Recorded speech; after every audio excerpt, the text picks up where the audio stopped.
are ready for action. 14 degrees, the temperature. That is Cordero Patterson with a 31-yard kickoff return average, leading the league. Josh Brown to kick off for the Giants, who won the toss and elected to defer. Next to last game of the season for both, and Patterson has a shot to run it back as he goes to the ground to scoop it up. Tries to get around the corner, and the Giants cover him at the 19-yard line. He is taken down there, and let's take a look at the Viking starters. Teddy Bridgewater, Louisville. Adrian Peterson, Oklahoma. Adam Thielen, Mankato State. Kyle Rudolph, Notre Dame. Michael Pruitt, Southern Illinois. Rhett Ellison, SC. Matt Khalil, University of Southern California. Brandon Fusco, Slippery Rock University. Joe Berger, Michigan Tech University. Mike Harris, UCLA. TJ Clemmings, Pittsburgh. Open with 3 tight ends. They do a lot of running, and why not when you've got number 28 in the backfield. From the 19, they give it to Peterson, and Adrian will get stacked up after a gain of 2. Teddy Bridgewater having a good year, playing it basically pretty safe. 13 TDs, 8 interceptions, passer rating about average for the league, but he's led them to 9 wins, and he completes 2/3 of his throws. Yeah, he's coming off of 2 great games, career high in yards throwing against the Cardinals 2 weeks ago, and career high in quarterback rating and touchdowns against the Bears. Threw for 4 touchdowns and ran for 1 last week against Chicago in what might have been the Vikings' best game of the season. We have a flag, our first of the game, that was moving along the front, and that's Jasper Brinkley, who was with Minnesota, teammate of Peterson's a couple of years back. He'll be in a wedding this year where he gets married, and Peterson will show up as an honored guest. Defense number 96, 5-yard penalty, and repeat, 2nd down. And Jay Bromley, number 96, is the guy they flag here by Tony Corrente. Yeah, and this is one of the things that Teddy Bridgewater does really well. He is one of the best in football in making defenses jump off sides. Maybe you wouldn't expect it for a young quarterback, but this guy is plenty savvy. Opponents penalized 10 times for offside, encroachment, neutral zone infractions, tied for 3rd most. And it will get even noisier next year when they play inside. That pass is incomplete at the feet of Mike Wallace. And let's take a look at the New York defense. Jason Pierre-Paul, South Florida. Jay Bromley, Syracuse University. Cullen Jenkins, Central Michigan. Rob Ayers Jr., Rocky Top University. Jonathan Casillas, New Brunswick High School. Jasper Brinkley, University of South Carolina. J.T. Thomas, West Virginia. Dominique Rogers-Cromartie, Tennessee State. Craig Dahl, North Dakota State. Landon Collins, Alabama. Prince Amukamara, Nebraska. Go Big Red. Injury rack defense for the Giants this season. They rank last in the league. They give up 423 yards per game. Bridgewater directing traffic and then throws into the Giants bench. So nobody could get open, and it's 4th down, and Minnesota will punt. Well, Jason Pierre-Paul, of course, playing with that club off the edge here, and he's going to disrupt the tight end Kyle Rudolph for a minute and then flush Teddy Bridgewater out of the pocket. Really quite the story, isn't he? Got a chance to talk with Jason Pierre-Paul last night, shook his hand, and boy, he is enthusiastic about everything, life included. Just really handled that so well. Yeah, you'll see the real me back next year. Meanwhile, it's juggled by Harris, and he's able to recover at the 45-yard line. Short punt by Locke. And the Giants now will take over near midfield. Let's take a look at their starters. Eli Manning, Ole Miss. Rashad Jennings, Liberty University. Ruben Randall, LSU. Dwayne Harris, East Carolina University. Hakeem Nicks, North Carolina. Will Tye, Stony Brook. Eric Flowers, All About the Youth. Justin Pugh, Syracuse. Weston Richburg, Colorado State. John Jerry, Ole Miss. Marshall Newhouse, TCU. And no Odell Beckham. So who becomes the main guy tonight? Will it be Randall? Will it be Harris, who sets up in the slot here? Will they do more running? They start with play action, and the first pass is incomplete. He goes to Harris coming out of the slot, and that'll make it 2nd down and 10. Well, one thing you've got to have are receivers that are going to step up, and on the very first throw of the night. Dwayne Harris unable to handle that one, but you're going to see the New York Giants play at a very fast pace this evening. And maybe you think, well, they're trying to replace Odell Beckham. They'll slow things down. Just the opposite tonight. On second down, they give the ball to Rashad Jennings, their leading rusher. He gets to the 48. It'll be third down and long. Harrison Smith makes the stop. Eli's numbers on the season: 3,900 yards, a 3-to-1 touchdown to interception ratio. Rating is good, all things considered, despite the Giants a losing record and blowing leads and all of the rest. Real good year for him individually. And you already begin to see the hand signals that is this offense. 3rd and 7. Vikings showing blitz.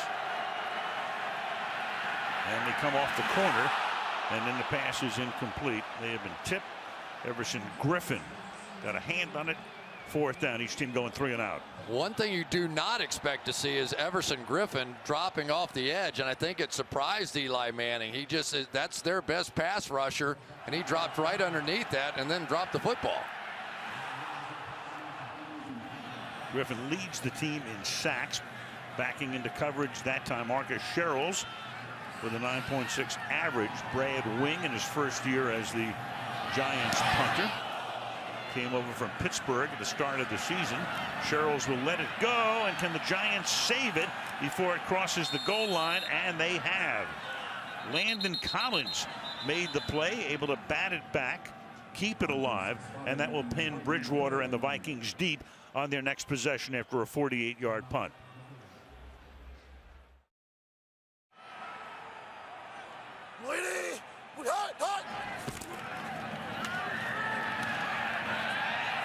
Sack line picks up about 3. It'll be second down. Let's check on Linval Joseph here.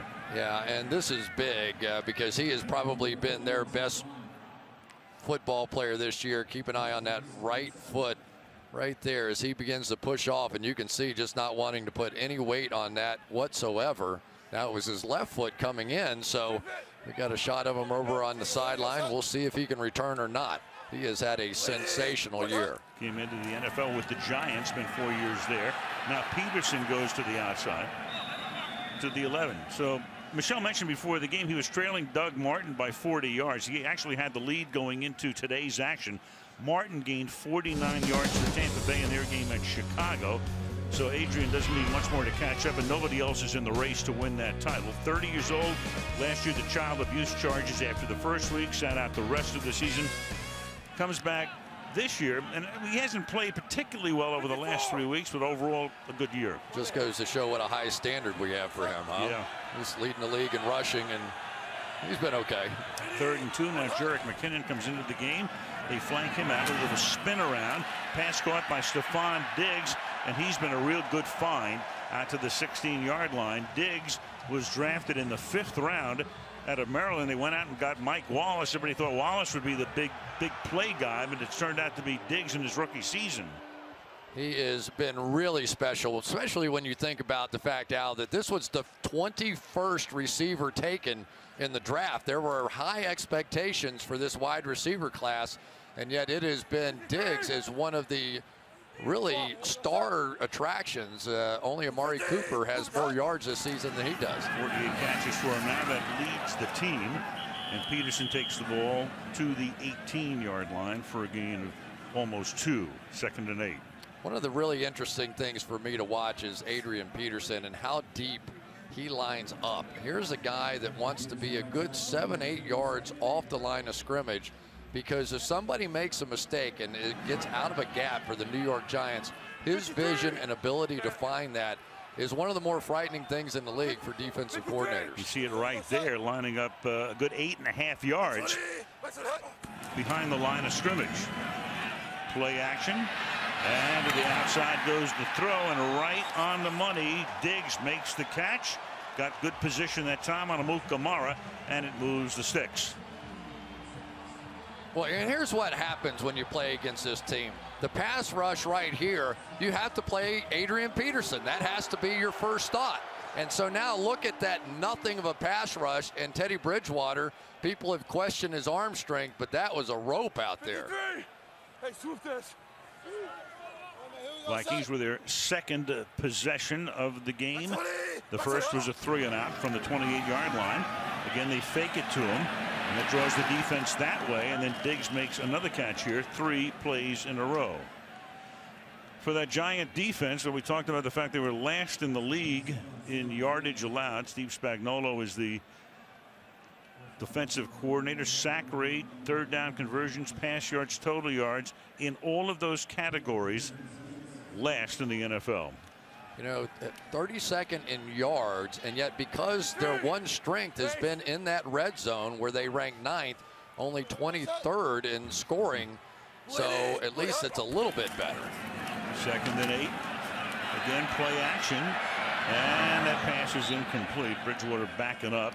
Landon Collins, who's the only Giant defensive starter to have started every game in the same position, the rookie out of Alabama, put the heat on that time. And this is really what Landon Collins does best, play down around the line of scrimmage. I think a lot of Giants fans hoped that this season that he would be sort of that roaming free safety, run around Ed Reed style and sideline to sideline. That's not who he is. That's not who he ever was. And yet when you get him down around the line of scrimmage, let him be physical in the run game, that's when he's at his best. 3rd and 8. Matt Asiata comes into the backfield. He did a lot of the heavy lifting last year after the Peterson suspension. He stays in the block, pass to the outside, and that catch is made. That time it's Thielen making the grab, but he's 3 yards short of the first down. Needed 8, got only 5, 4th and 3. Of course, one of the real storylines this whole season has been the fact that Jason Pierre-Paul, with that fireworks accident and the club on his hand, you can just see how it hampers trying to get around the rookie TJ Clemmings. But let's give him credit. Got his first sack of the season last week, and he's trying. Blocks punt, 40 yards. Fielded there by Dwayne Harris, an 11-yard run back out to the 36-yard line. Giants have it, no score, first quarter.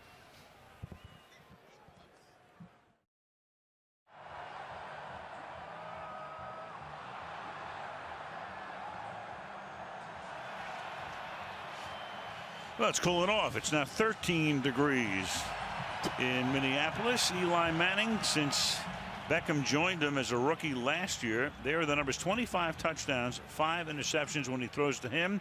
To all others, you can see the disparity. And of course, tonight he does not have him. He'll have him next week in the game at home to close out the season against Philadelphia. But a significant, obvious difference.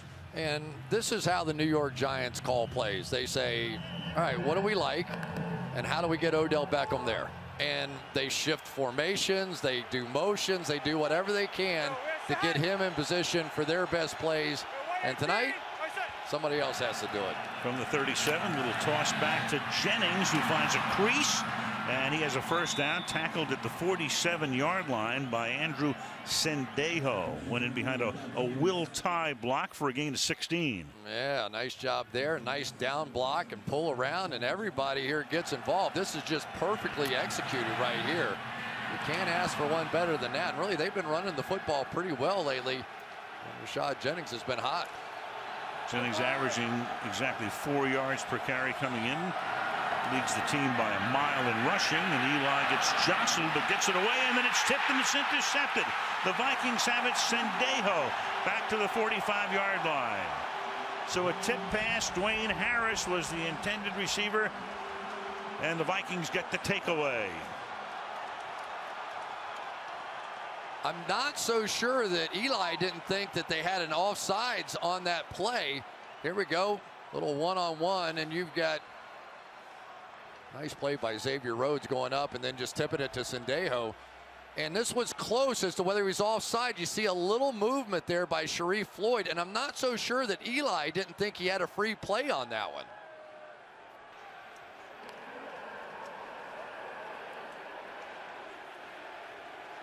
Well, I didn't see him go to Correnti. Sendejo has his first interception of the season. The Vikings have 10. Little under 8 to play in the quarter. They take over in good field position at the 45-yard line. And Peterson looking to cut it back. Swerving.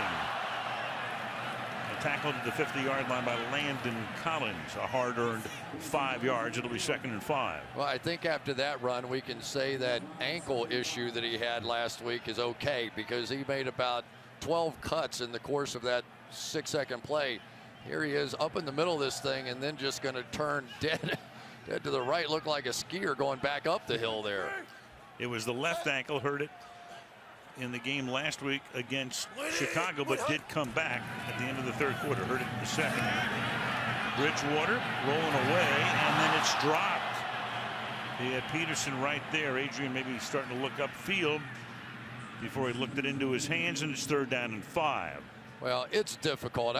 You know, having been down on the field and over around with Bob Costas before this game, we're sitting up here in the booth, and I was going, you know, it's not that bad here. I don't understand why Michelle Tafoya is shaking so much down there. I got down there for about 20 minutes and thinking, I'm glad I'm going back to the booth. Teddy Bridgewater, last 3 games, 3rd down passing. Last week in that game against Chicago, he had more touchdown passes, 4, than incompletions, 3. 3rd and 5, pressure put on, and Teddy's going to go down. A pair of Giants are there. Robert Ayers leading the charge. Selvey there as well. 4th down and long. Well, I tell you, we have seen Robert Ayers against a lot of people have good days. Now they're bringing him down inside, that time against Brandon Fusco, the guard. And this has been the issue all season long for the Minnesota Vikings. You want to say, what is the weakness of this football team? Clearly, it's their pass protection, and the Giants going to have to take advantage. Locke sending it down toward Harris, who called for the fair catch and lets it go. Harris has been shaky tonight. Had a bum shoulder at practice this week. And looking like it. Down to the 7-yard line. 6.5 left in the quarter. No score in Minneapolis. 13 degrees. 6:25 to go in the opening quarter. And the Giants start from the 7-yard line.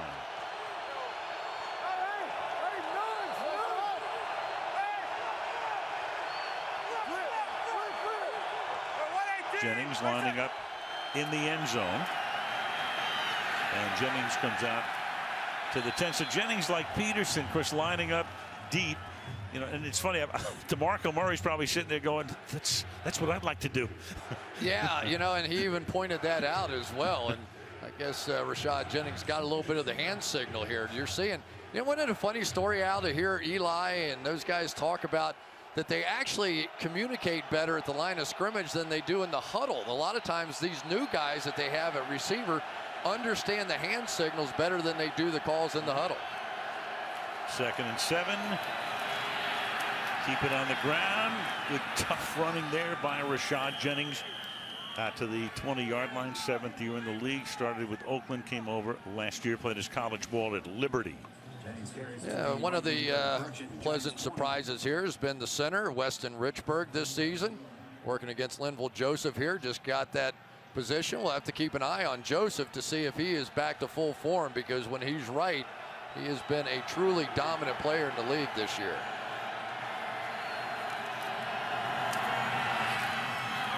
And this will be a 5-yard gain for Jennings. The Vikings defense. Brian Robinson, University of Texas. Sharif Floyd, University of Florida. Linval Joseph, East Carolina. Everson Griffin, USC. Anthony Barr, University of California, Los Angeles. Eric Hendricks, UCLA Bruins. Chad Greenway, University of Iowa. Terrence Newman, Kansas State. Andrew Sendejo, Rice University. Harrison Smith, University of Notre Dame. Xavier Rhodes, Florida State University.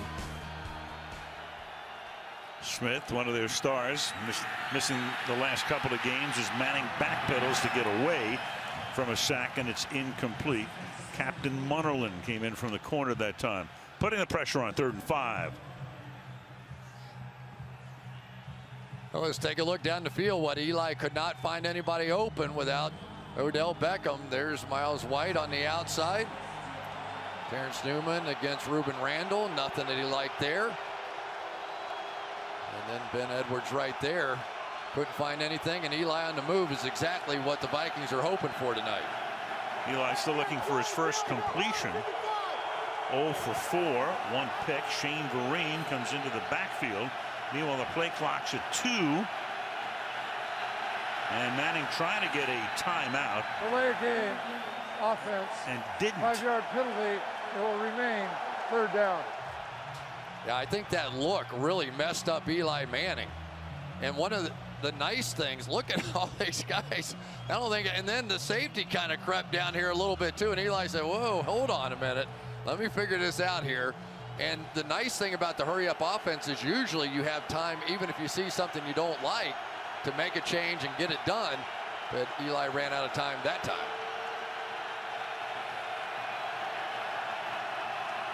3rd and 10. And the play clock all the way down. 4-man rush, and that's enough to swallow them up at the 14-yard line. Donnell Hunter, a rookie out of LSU, picked in the 3rd round, gets the sack. Just not right. This young man has been sensational. That is his 6th sack of the year, and that leads all rookies. Just goes right around Marshall Newhouse on that one. It's almost amazing what he's been able to do. He only had 4.5 sacks his entire career at LSU, and now has 6 sacks his first year in the NFL. Brad Wing, his 2nd punt. Fair catch called for, made by Sherrills at the 46-yard line. Back and forth they go, but still nothing. 3:52 to go in the 1st.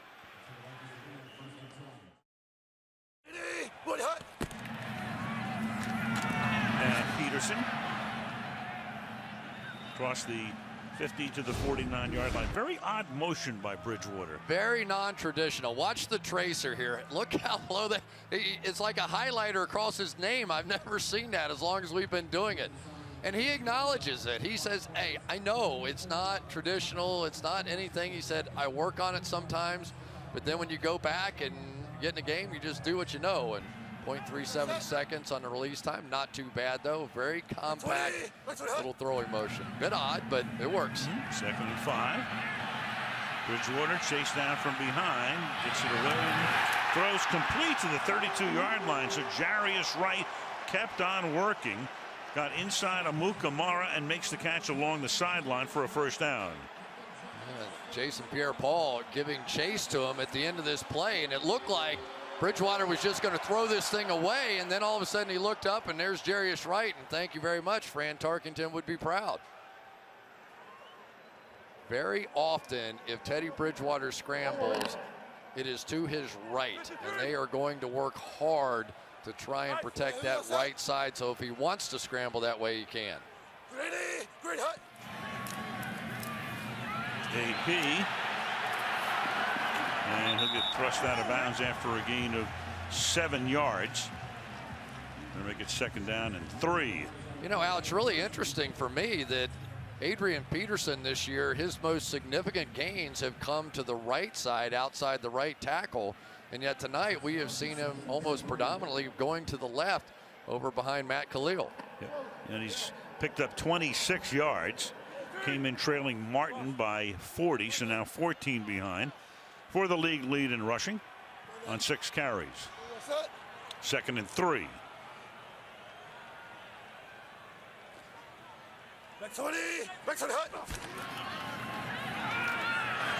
Peterson dancing. Just finds that space, finds that opening, hits the crease, gets to the 19, 1st down. In a million years, you never would have guessed that the double team on the left side would have been the significant double team. Watch these cuts. I mean, these cuts go backwards like Darren Sproles will do sometimes. The double team on the left between Fusco and Berger was the one that ended up really being the significant one. And you're playing defense, you're playing linebacker. How in the heck can you anticipate where that guy is going to go? A minute and a half remaining in the quarter.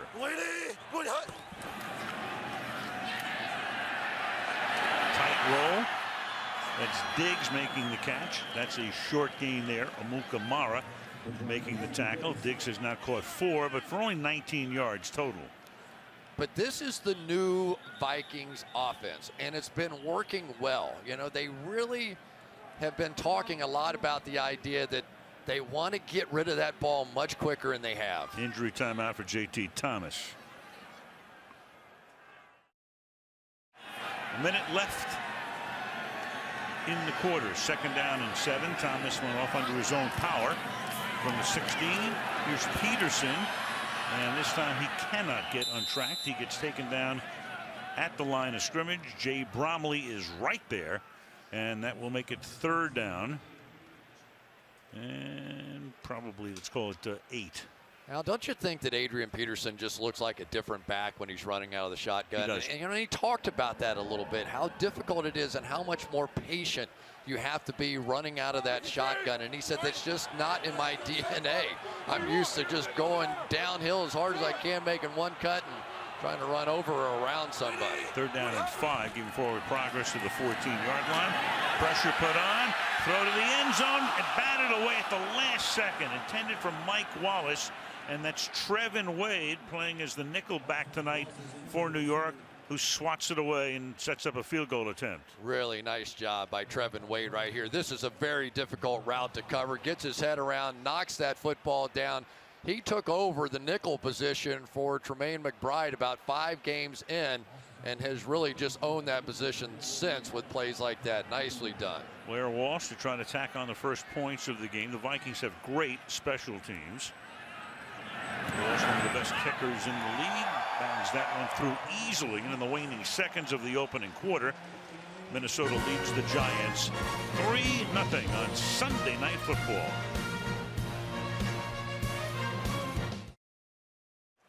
High above TCF Bank Stadium on the campus of the University of Minnesota. This is where the Golden Gophers play. Stadium a few years old. Ziggy Wilf bought the team in '95. Played in the Metrodome, of course, for many years. And then right now they're building a brand new stadium in downtown Minneapolis. There it is. And we passed by it on the way out here today. It's going to be really something as they get ready to host the Super Bowl following the 2017 season. And it's the next time it'll be on NBC. Maybe the most unnecessary drawing I ever did. Yes. I don't know about that. You can't find a stadium. Everything was white, though. Here's Shane Vereen taking it up to the 26-yard line. Daniil Hunter makes the tackle that takes us to the 2nd quarter. End of 1, 3-0 Vikings, and Sunday Night Football continues after these messages. Waiting all day for Sunday night.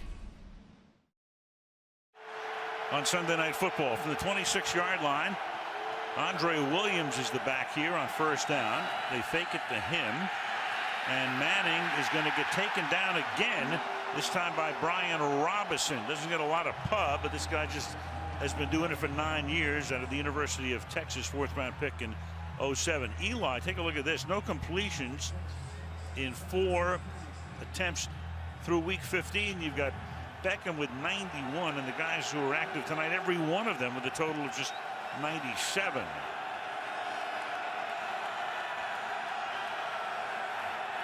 That was a 6-yard sack. Now you've got Andre Williams, and he's averaging just a little over 2 yards per carry this season, and that won't get it done. Harrison Smith comes up to make the tackle. It'll be 3rd down and 16. Oh, are they happy to have Harrison Smith back again. This guy, one of the best safeties in the game. Not only can he play the deep middle, but he can come up and help you in the running game with plays like that. Sorely missed.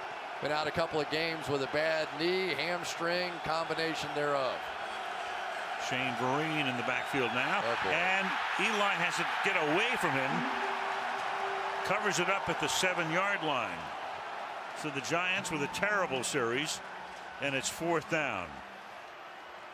I have no idea what happened there, but Eli either took his eye off the ball or something, because this was not that bad of a snap. And so far for Eli Manning, the only completion he has is to the Minnesota Vikings, Andrew Sendejo. And he's been sacked twice, and the Giants have 25 total yards in 13 plays. Wings' 3rd punt of the night. Bounces inside the 45-yard line. And the Giants will down it at the 44-yard line. So another short field for Teddy Bridgewater and company. A couple of minutes into the second quarter.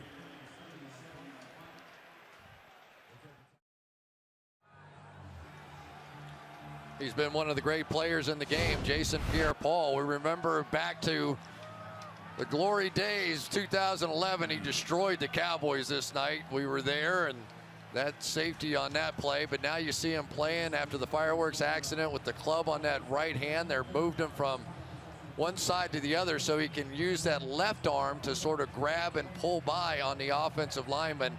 But clearly not all the way back. He says there's no question in his mind that just 5 months after the injury, he knows it's a bit of a problem now, but it will not be next year, and he thinks he will be 100%.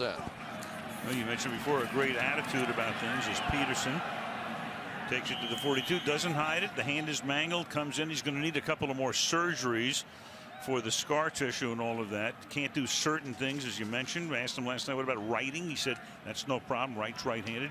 Certain things, though, like tying his shoes, sometimes he has to look down, restart it, and you know, you feel for the guy, you really do. Yeah, and you know, he was telling us a story. His father is blind, and he says, hey, this is nothing compared to what my father deals with every day, and my dad is my role model. He came in and shook our hand, stuck that right hand out.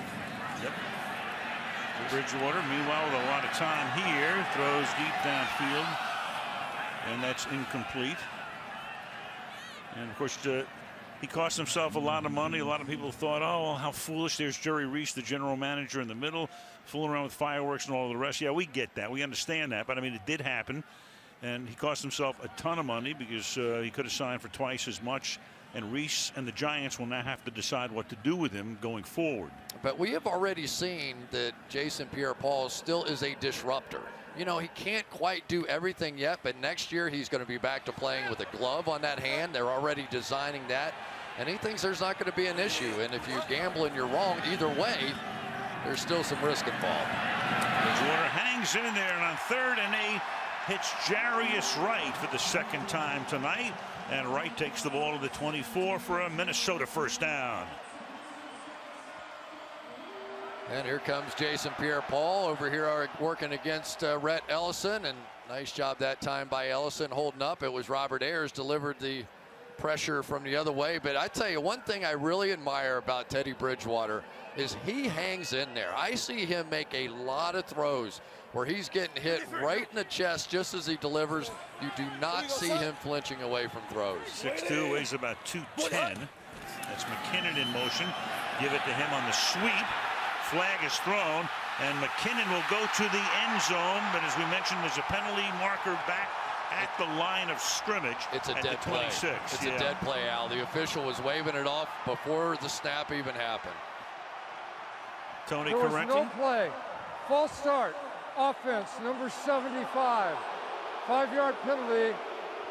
Remains first down. Matt Khalil, the left tackle. He just flinched in his stance, went up on his toes, and that was enough. See him right there. Just kept moving forward on that, and that is a killer because Jerick McKinnon, who is a former quarterback in college, and they have been working some of these new plays and new packages in every single week to take advantage and highlight that sort of elite quickness that he has. And they all looked back and saw the flag, and then you just put your hands on your helmet. The linesman tried to wave it off, but he was on the other side of the field. With the game clock operator, please reset the game clock to 11:42. That was the time of the false start. Thank you. Okay. Play took 8 seconds to put that back on. Two guys, two head coaches, have a little something to do with Bill Parcells, don't they? The moon's not on fire, is it? I don't know what that is. Wherever that heat is coming from, we could use some of it. At the 29-yard line on 1st and 15. And Peterson gets away from Amukamara, then spins around the corner for a gain of a couple. Well, you just don't see many guys with more blockers in front you know, between the passing game, really, this is the bottom line for the Minnesota Vikings. They don't feel very good about their pass protection. Obviously, this is a above average run blocking kind of an offensive line. So you always see extra fullbacks, extra tight ends around the line of scrimmage to help in pass protection. And that's just who they are. So they don't get a lot of people out in routes down the field. They would really like to continue to get Kyle Rudolph, the tight end, involved. He's been much more active lately. Pretty conservative offense, but you can play that way when you've got Peterson. Now, no conservatism there. Kyle Rudolph for the touchdown.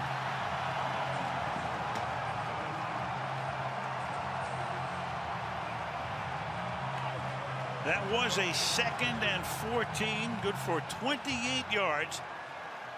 Vikings TD. You get the man coverage out on the outside. Craig Dahl one-on-one. As soon as Bridgewater saw it, he was going right to one of his favorite targets. In the backfield, Jason Pierre-Paul coming out and back in with some pressure against Teddy Bridgewater, but there he is. It's an unusual throwing motion. We've highlighted that. But he keeps getting the job done. He has been playing fantastic football. Blair Walsh has missed 3 of 30 extra points this season. That one is good. And 4 minutes into the second quarter, the Minnesota Vikings, who can win the NFC North next week, can clinch a playoff spot by winning tonight, lead the Giants 10-zip. All but about 11 people in this country have weighed in on Odell Beckham in last week. Now it's our turn. First of all, before we get into exactly what happened, the suspension and all of the rest, as a former player, I mean, there's trash talking, and then there's what happened last week. Your take on what happened? Everybody's wrong. I mean, let's just start there. The whole thing was just flat out wrong. But I have been in that situation before. I think almost every player would say they had been in that position. And occasionally you turn around and you look at the referee and you do this, right? And they sort of give you the play on, and then another thing happens, and then the other guy does something, and pretty soon that begins to escalate. By that point, they're throwing flags. But as a player, you know there are times that you just have to take care of yourself, and if you feel like the officials aren't, then they are going to.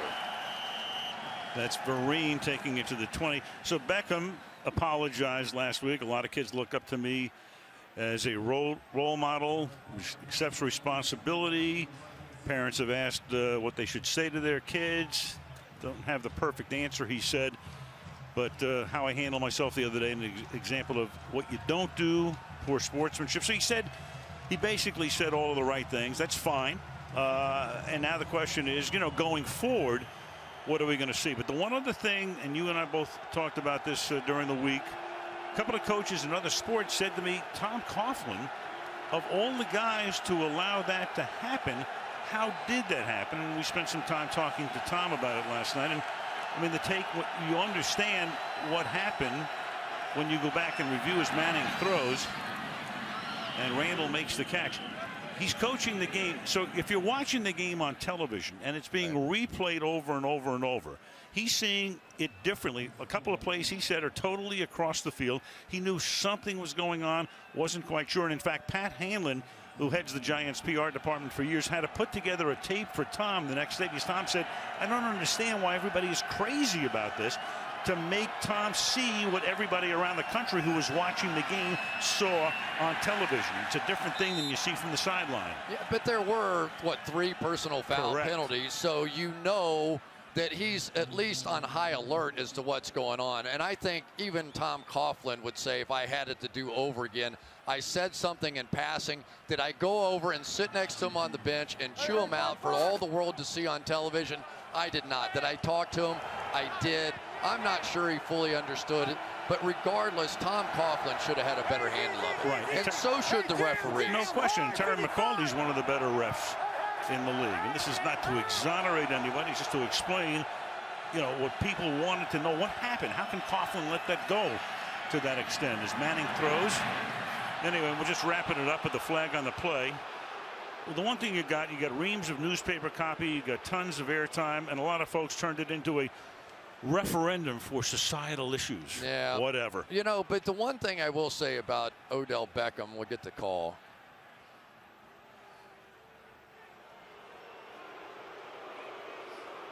Well, you won't get the call, but you know it's against the Vikings. holding on, I think, Captain Munnerlyn.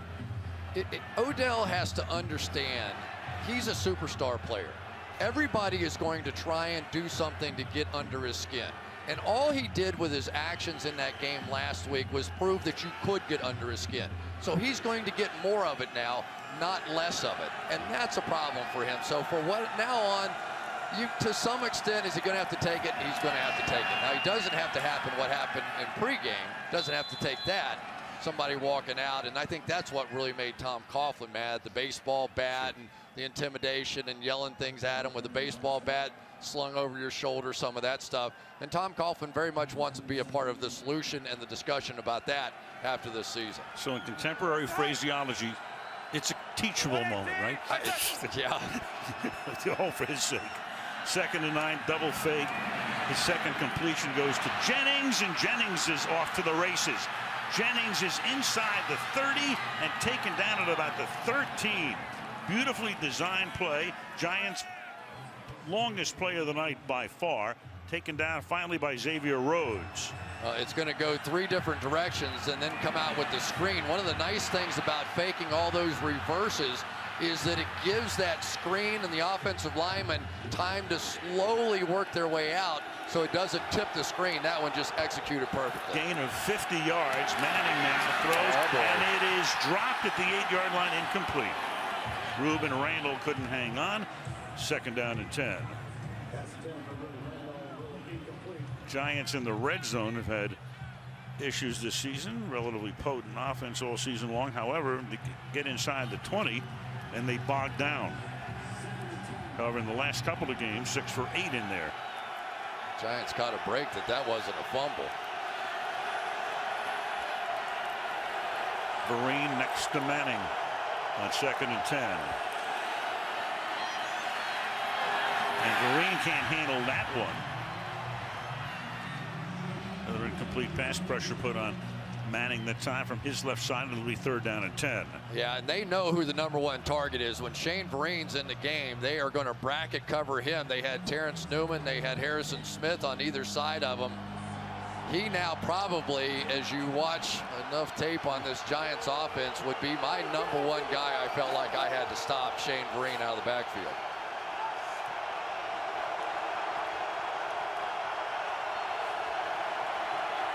Third and 10. 4-man rush. Manning sliding to his left and completes it to Hakeem Nicks, the once and current Giant who was with Indianapolis last year, and then he picked him up about a month ago, and it'll be 4th down. A couple of different routes down the field. You say, why does he throw it short? Well, he threw it short because there wasn't anybody open. Dwayne Harris, he sort of sloughed off on that corner route, so no choice but to check it down, and at least the Giants got something going offensively. Josh Brown comes in, a 27-yard attempt for a guy who's missed only 2 of 28 this season. So a chip shot here. Danny Aiken to snap it. Wing holds it, and the Giants get their first points of the night. 8:22 to the half, 10-3 home team.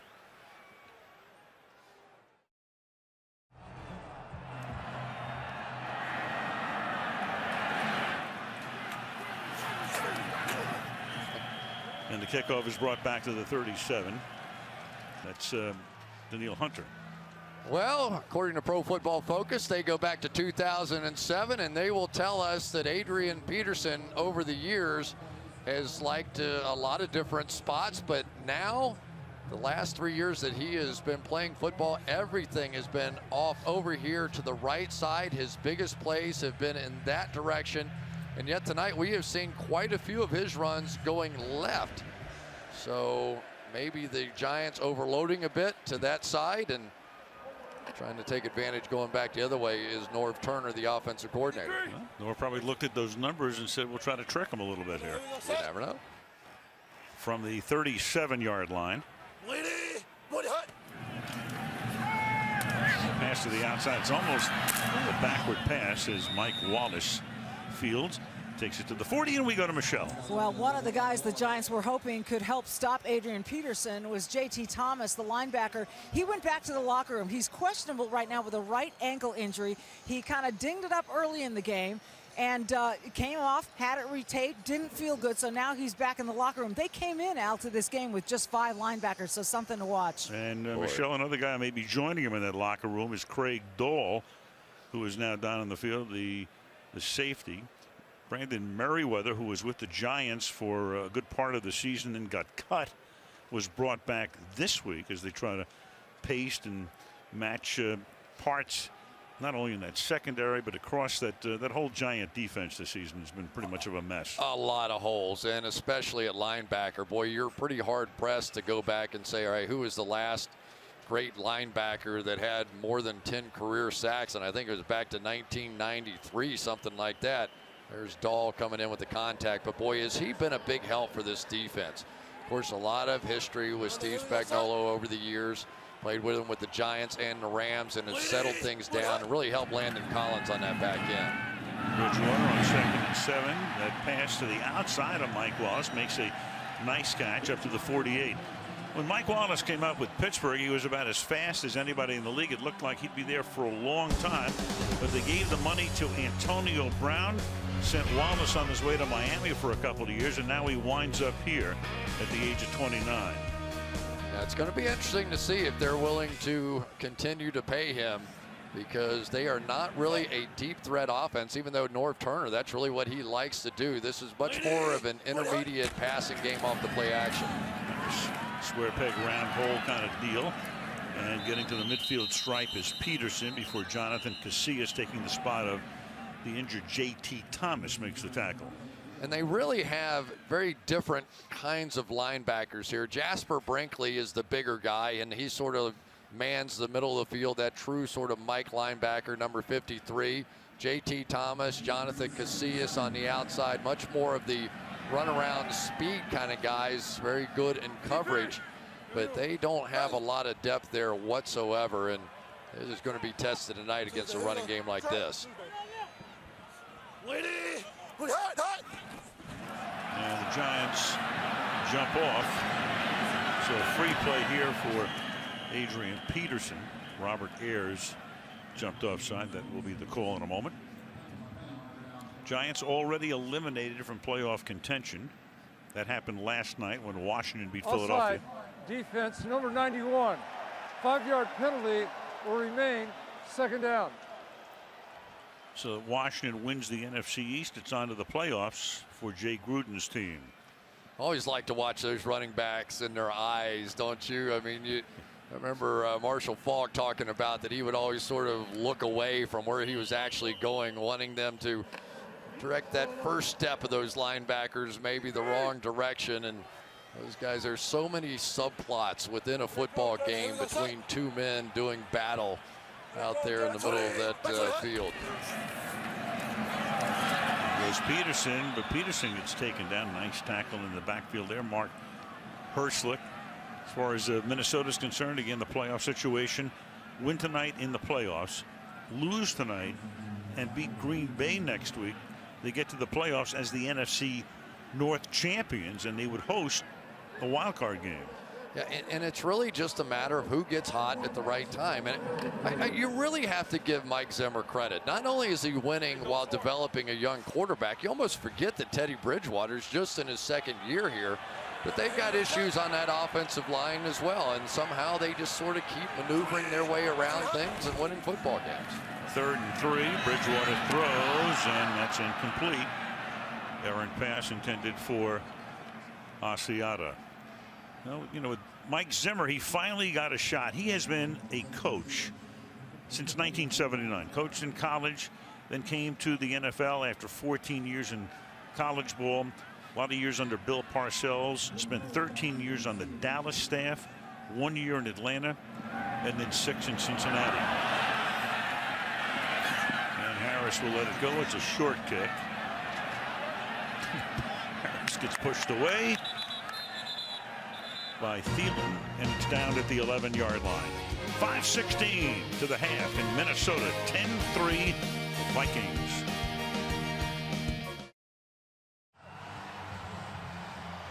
-13 in Minneapolis as the Giants take over deep in their own territory at the 11-yard line. Down by 7.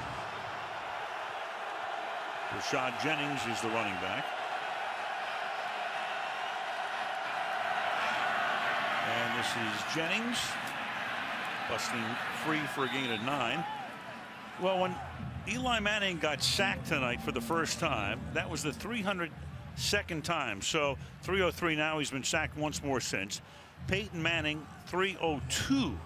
So Eli and Peyton neck and neck there. But who holds the record? Dad, Archie Manning, sacked 396 times. Jennings is stopped at the line of scrimmage. So Chris, when you add it up, the Mannings are the family of 1,000 sacks. Do you think around the Thanksgiving dinner table he's going, I still have one record you guys haven't touched yet? There it is. Archie actually ended his career playing here in '83 and '84. Peyton was about like a 7, and Eli must have been maybe 3 or 4. So Eli had very little recollection of it. And he said, well, Mom, the minute it turned into November, I guess mid-November, she said, we're going back down south again. Archie, you take care of the rest. Eli sent a picture home last night, said, I don't understand why we ever left. 3rd and 1. Intercepted at the 35-yard line. Harrison Smith down the sideline to the end zone. Touchdown.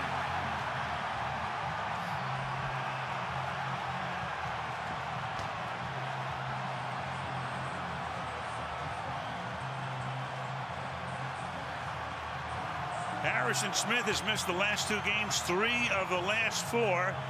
Gets healthy tonight, and into the end zone he goes. Just completely mistimed it with Ruben Randall. I'm not sure why Ruben Randall needed to hesitate on that play. Eli saw he had the inside working against the cornerback. He stopped. Harrison Smith did not, and there you go. Tonight for the New York Giants, there's one guy playing football, and one guy only, and that's Rashad Jennings. He's the only guy that's done anything for him tonight. Some teams you've seen today with nothing on the line have come out and been absolutely brilliant, fought their guts out, and for the Giants tonight, they're still looking. And that hits the upright and is no good, so Walsh has missed his 4th extra point of the season. But Smith, with his 2nd interception of the season, runs it all the way in. 35-yard return, 16-3, Vikings.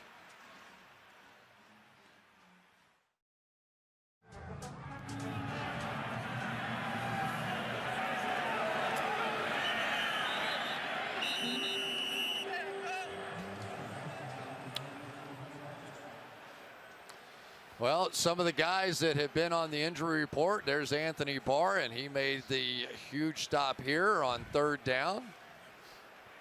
And then come right back with Harrison Smith, who's been out a couple of weeks with a knee and a hamstring. He's going to come over the top just as Randall hesitates on that play, and off to the races. That's his 2nd interception of the season. The first was against Peyton. Is that right? In the Minnesota-Denver game. So at least Archie can say he hasn't picked me off. Every other Manning. Giants start from the 20. Andre Williams is the running back. To the 23-yard line. 2nd down and 7. Boy, I tell you, they're just fishing right now, aren't they? You know, Andre Williams, they try and give him a couple of shots in there. He's been averaging under 3 yards per carry, and Rashad Jennings has got the big screen pass and has been the only effective runner behind this offensive line. They need plays. They need something to start clicking.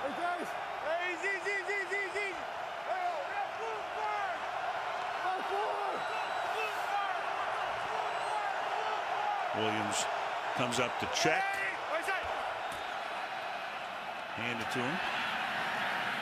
Chris, they need plays, and they also need some players, too. I mean, when you go down that Giant roster, I mean, they're short in a lot of areas.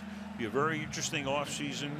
Tom Coughlin has been on the hot seat off and on through almost his entire career with the Giants, and then all he does every time he's on the hot seat is he wins the Super Bowl. That was 4 years ago. Jerry Rice is the man in the middle right now, in charge of procuring the players. Hits a grand slam home run with Beckham. Some of the other choices, though, over the past couple of years have not panned out, at least as yet. 3rd and 5. And that pass is kickoff for a first down by Miles White. The one thing we know about John Mara, Steve Tisch, and the Giant Brain Trust, they're not impulsive. They think everything through thoroughly, and it's just a matter of speculation now as to what's going to happen. Yeah, and you get the feeling, Al, that this roster has a ways to go. You can name 4, 5, 6 positions of desperate need, and now you don't know what's going to happen with Jason Pierre-Paul, and this thing is not an overnight fix. And meanwhile, they couldn't get the play off before the 2-minute warning. This is the 2-minute warning. 2 minutes to the half, 16-3, Minnesota.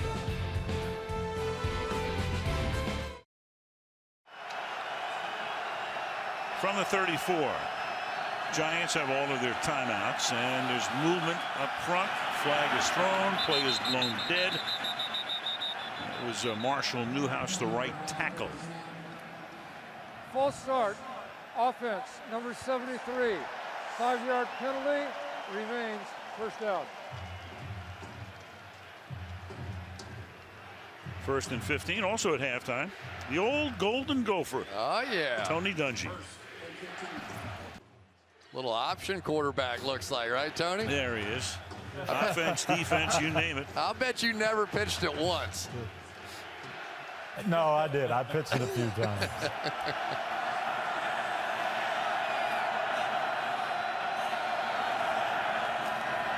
From the 29, Manning throws it into no man's land. It'll be 2nd down and 15. Yeah, one of the difficult things when you want to bring Shane Vereen in as a receiver, you pretty much know he's going out in the pass route, and so those pass rushers start licking their chops a bit. So Ben McAdoo, the offensive coordinator in his 2nd year. Eli Tennessee loves this offense. Will tie up to the 35-yard line. Eric Kendricks, who was their 2nd-round pick out of UCLA, makes the stop. Boy, we knew Odell Beckham was a huge part of this offense. Maybe we just didn't realize to the extent, as this has been a rough go for an offense that ranked 6th in the National Football League in scoring, and yet without him, not very sharp at all.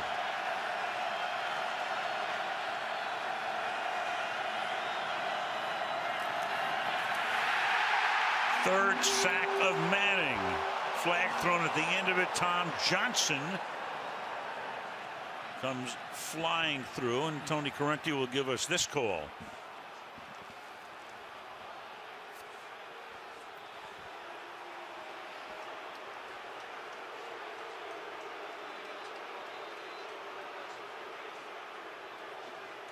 Personal foul, offense number 76, action around the head. This penalty has been declined. The result, 4th down. So Eric Flowers, personal foul. They decline that, take the play, which is a 9-yard sack. Johnson there, you just wonder if Pugh was looking inside at Eric Kendricks and just got completely overwhelmed with that swim move there. And then on the outside, it was Eric Flowers, who's been battling that high ankle sprain, gets that foul for the wrap around the head.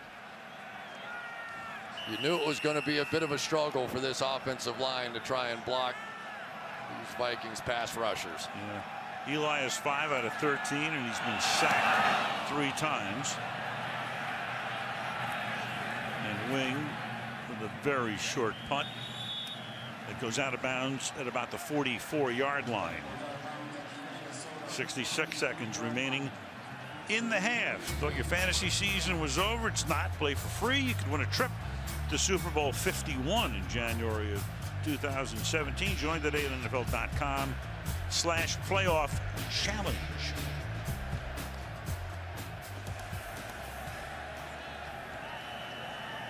Plenty of time here. Obviously, the Vikings with great field position and all 3 timeouts to work with. Following a 30-yard punt, and McKinnon in the backfield flanking Bridgewater. Teddy 10 of 17 for 99 yards. Whoa. Going forward, has a tip and incomplete. It was Jason Pierre-Paul who batted it, and we go to Michelle. Well, on the plus side, linebacker J.T. Thomas is back on the sidelines after going to the locker room to have that right ankle tape. On the minus side, safety Craig Dahl is currently in the locker room being evaluated for a concussion, Al. All right, thank you, Michelle. Michelle, what's the mileage now? You get to drive home after the game. What is it like? What is it these days? Like 28 cents a mile? You know, that would be appropriate for Adrian Peterson. Well, there you Maybe go. if he runs a mile tonight, I'll get another 28 cents. You read that Wayne Gretzky, that'll be 99 cents a mile. 2nd and 10 at the 43. Bridgewater throws over the middle. Jarrett McKinn tackled at the 49-yard line. And timeout is taken here before a 3rd and 3.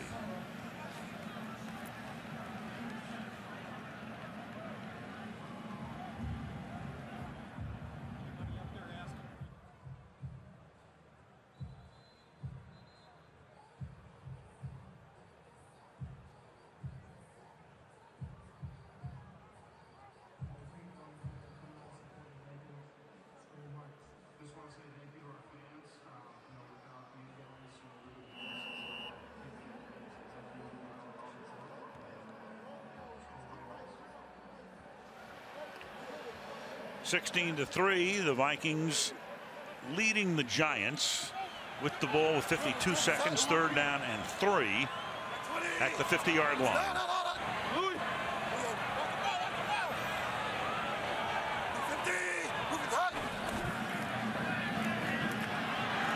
Bridgewater fires over the middle, complete, caught at the 30-yard line. Jarius Wright tackled there by Merriweather. So on 3rd and 3, they convert. Clock stops at 45 seconds as the Vikings take a timeout. Nice job on the outside that time by Matt Khalil, working against JPP back in his normal position, and that was a bullet thrown in there by Bridgewater on that one. You play a little outside technique thinking you've got your safety Merriweather in the middle of the field to protect it, but on that deep over kind of a route, you run right past the safety, and Bridgewater saw it in plenty of time. They've got some speed out there at wide receiver on this team. Almost everybody, Mike Wallace, one of the fastest guys in the league, about a 4.33, but everybody else right around that 4.4 mark. This is a bit of a 4x100 team they've got out there. They can break off some big plays. Last play good for 21. 1st down at the 29-yard line. And Bridgewater gets spun down, holds onto the ball. That's Robert Ayers who comes crashing through. Oh man, the team is down 16-3. Going to do a dance and whatever. That would be a whatever. That time right around Matt Khalil, who I think Matt Asiata, the fullback, got in his way a little bit as well. 20 seconds to the half. And Teddy almost gets enveloped again that time. George Selvey got there. 3rd down. Well, here's the sack on the prior play. You can see Asiata on the way a little bit, and then they come right back and catch the pressure one more time.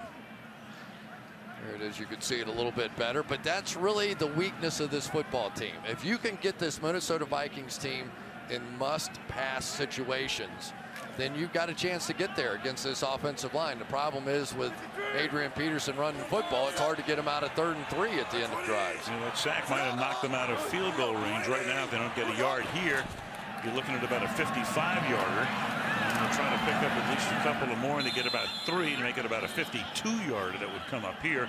Asiata carries there, and they take their final timeout and bring Blair Walsh in to try to tack on 3. And it's going to be like trying to kick a brick 52 yards or so. Cold night, hard football, but the wind, fortunately tonight, minimal. 5-6 miles per hour. It's a little light breeze coming in off the Mississippi.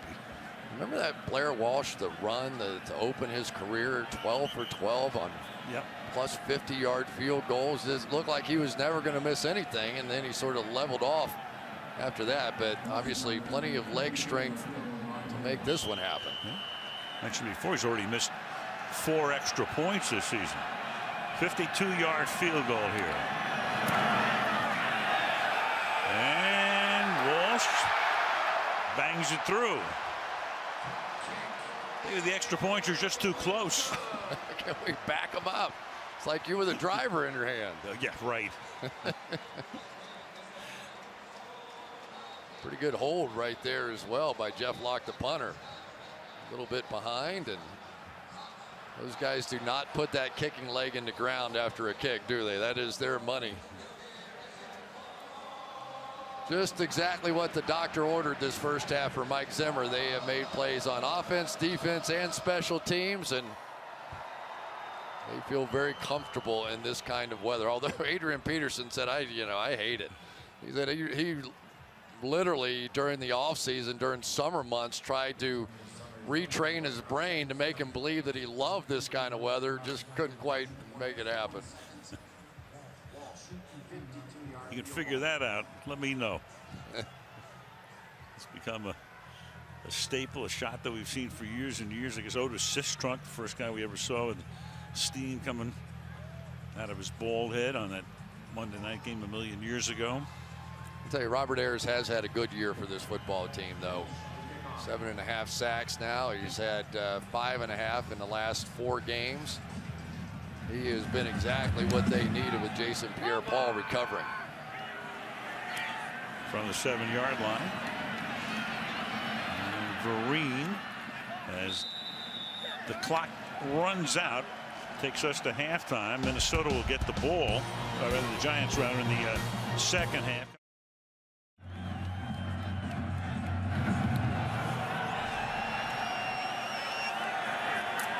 Giants will start with the ball as coming out of the end zone is Vereen. Good coverage there by the Vikings unit. Tackled at the 17. Well, Harrison Smith, and we go to the NFL Next Gen stats to check out some of his explosiveness. And remember, he's been dealing with knee and hamstring injuries. But watch this one. From center field, reads Eli's eyes all the way. And Ruben Randall slows on that pass route, and that was all Harrison Smith needed to take it to the house for the 4th time in his career. This defense is pretty good when they get everybody back. Anthony Barr's made some nice big plays for him tonight, too. Well, that's Mike Zimmer's pedigree. He's the head coach, but he also calls the defensive signals. 17-yard line. Start with Jennings to the short side of the field. And he gets bounced out of bounds, penalty marker at the 18-yard line.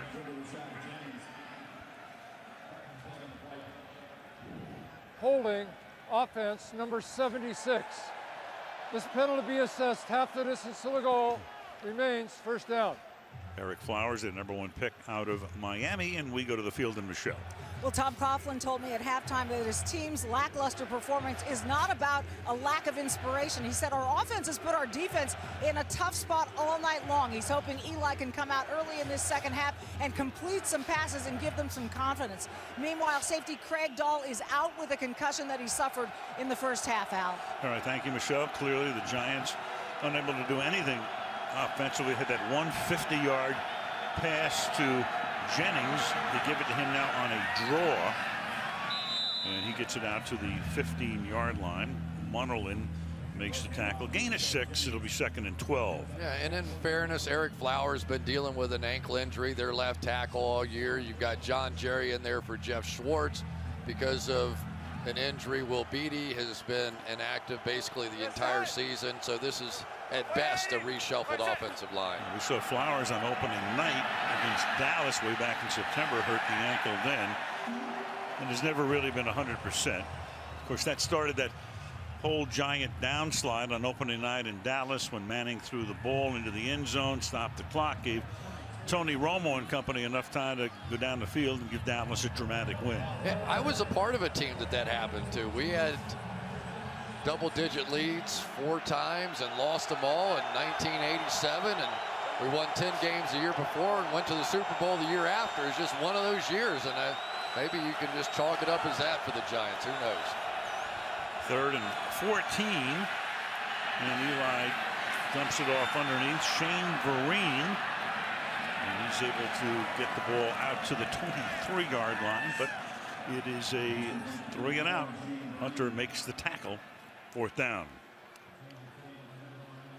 You know, it's just hard to figure out where Eli is going to go with this ball. Ruben Randall is a guy that they would love to step up and be the #2 guy and fill that #1 role here, but they say he's had some injuries he's had to deal with, and the timing with Eli just hasn't been there really all season long.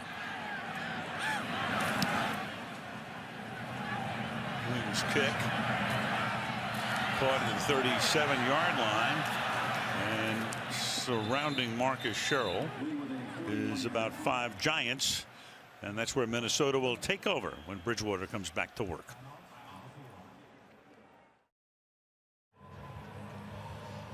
In Tampa's game against Chicago today, Doug Martin rushed for 49 yards, so he momentarily has the lead, but Adrian Peterson just 2 yards back of him with a football to play.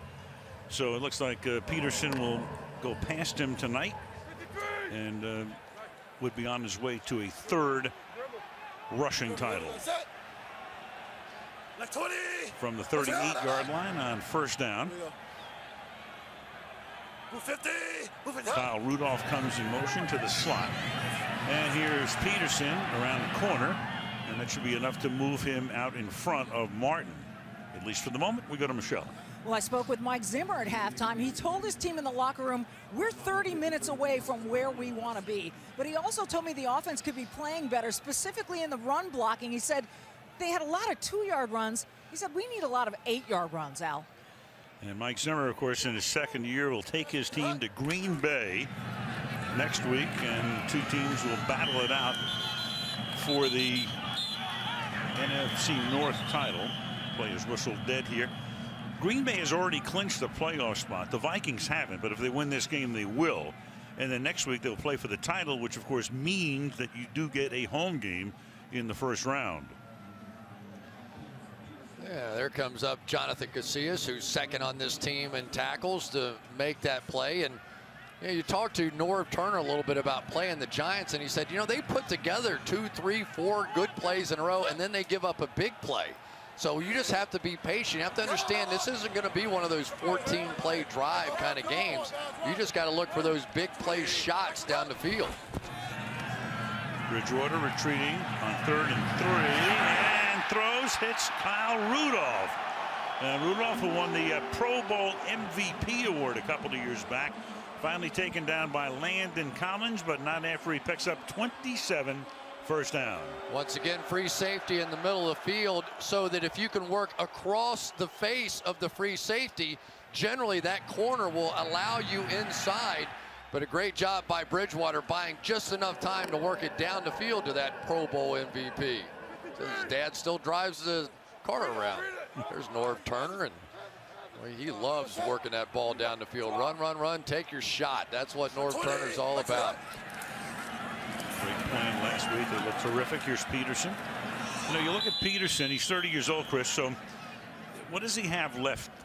Let's say maybe 3,000 yards, somewhere in that area.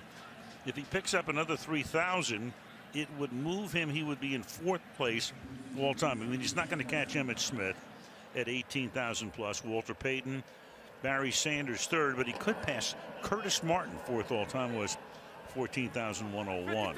You know, they're doing a pretty good job here with him as well, and they don't play him much on 3rd down anymore, so they sort of play him on run downs and give him a little break. 2nd and 7. Screen. Right here, Adrian Peterson taken down to the 12-yard line.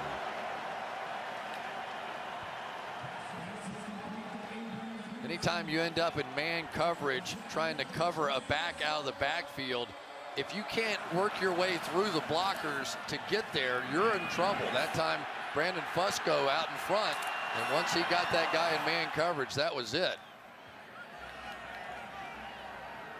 First catch of the night for AP. Good for 15 to go with his 49 on the ground. And he'll add to those 49, taking the ball to the 6-yard line, where it'll be 2nd down and 5 for the Vikings. And that's what you're going to see. A lot of double teams, 3 tight ends over on the right-hand side, double team the defensive tackle, just pound that thing right in there. And you Norv Turner, he's known a few good running backs that he's been able to coach over the years. And his son Scott calling in the plays on the Vikings staff. 2nd down and 5. From the 6. Off the play fake. Bridgewater is going to keep it and step out of bounds just about the line of scrimmage. It'll be 3rd down. That shows me that Teddy Bridgewater does not want to offend his head coach Mike Zimmer, who's a defensive-minded guy. There was somebody in the back of the end zone, I couldn't see who it was, who had worked his way open back across the field. I think it might have been Thielen there, and then started working back that way. Bridgewater looked at him and said, you know what? Here I am, 3rd down. I have a field goal in my pocket. We've got a lead. I'm not making that throw. Some of those Thursday talks that he has with Mike Zimmer, I think, are paying off. Safe, not sorry. 3rd and 6. Play clock at 1. Surveys, pump fakes. Try it this way. Anybody open yet? Nope. Pack it in. Stopped at the 4, and they will settle for that field goal attempt.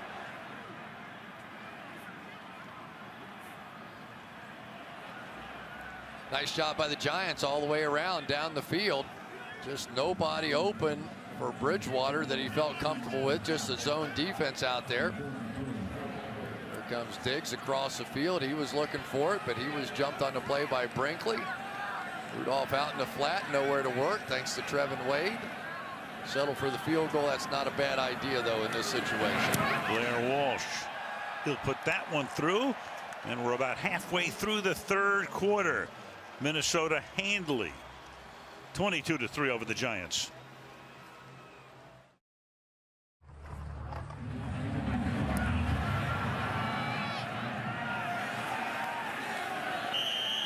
Down in the end zone there. Giants will have the ball at the 20-yard line with 7:35 to go in the 3rd. He shoots. No, he didn't shoot. Come on, shoot. He shoots, he scores anyway. Anthony Barr, Eric Hendricks, drafted in 14 and 15. One was a 1st rounder, the other a 2nd rounder. Teammates and roommates at UCLA. And both doing a real good job in the starting unit for the Vikings defense all season long. Manning, play action, fires. That's going to be picked off at the 35-yard line. Captain Munnerlyn down the sideline and may have stepped out of bounds. We'll see at about the 4-yard line. He did indeed. Almost ran it all the way back for a 2nd pick 6. Newhouse, the right tackle, is down on the ground, and you got Eric Flowers also hurt on the play. So a total disaster here for the Giants. Just a zone defense. All it is, Captain Munnerlyn's going to react up to the tight end in the flat and then fall back underneath that route. And I don't think Eli ever saw him. It was one of those nights so far for Eli where he's just not seeing the field great. There is nothing fancy about that defense at all. A straight zone defense, lost track of the outside flat coverage guy, and gave up almost another pick 6. Checking it in New York as they do on all turnovers. Clearly the interception stands. Question is, did he step out of bounds? He did indeed at about the 4-yard line. 1st down and goal. Wow. And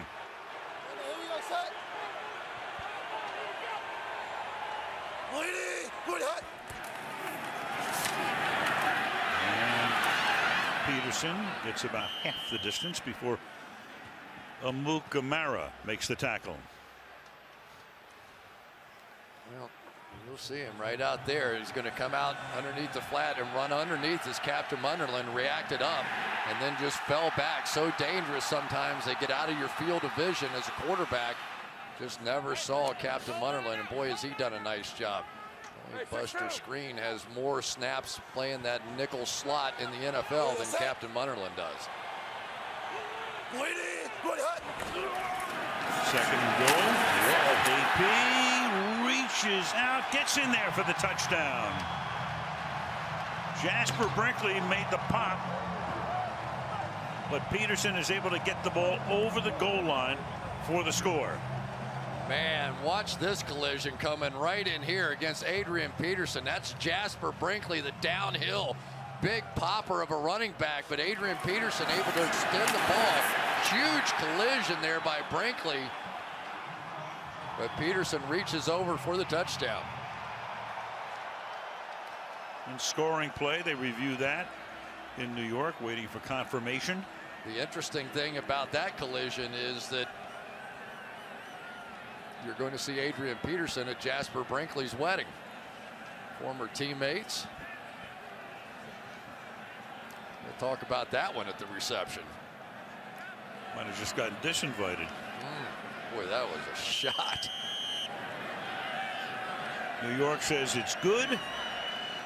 And Blair Walsh will try to tack on point number 29. So Mike Zimmer said that he was about 30 minutes away from where he wanted to be, and where he wants to be is in the playoffs. 29-3.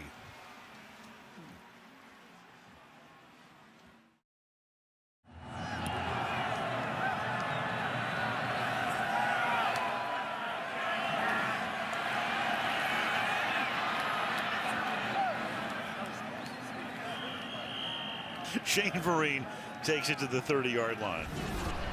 Head coaches or managers of the New York teams, consecutive seasons since World War II. Al Arbor, great run with the New York Islanders, won those 4 Stanley Cups in successive years. Casey Stengel, 12 seasons as the Yankee manager with 7 World Series titles. Joe Torre won 4 World Series. Tom Coughlin, a dozen seasons and those 2 Super Bowl rings. Giants have it at the 30-yard line on first down, and this is Rashad Jennings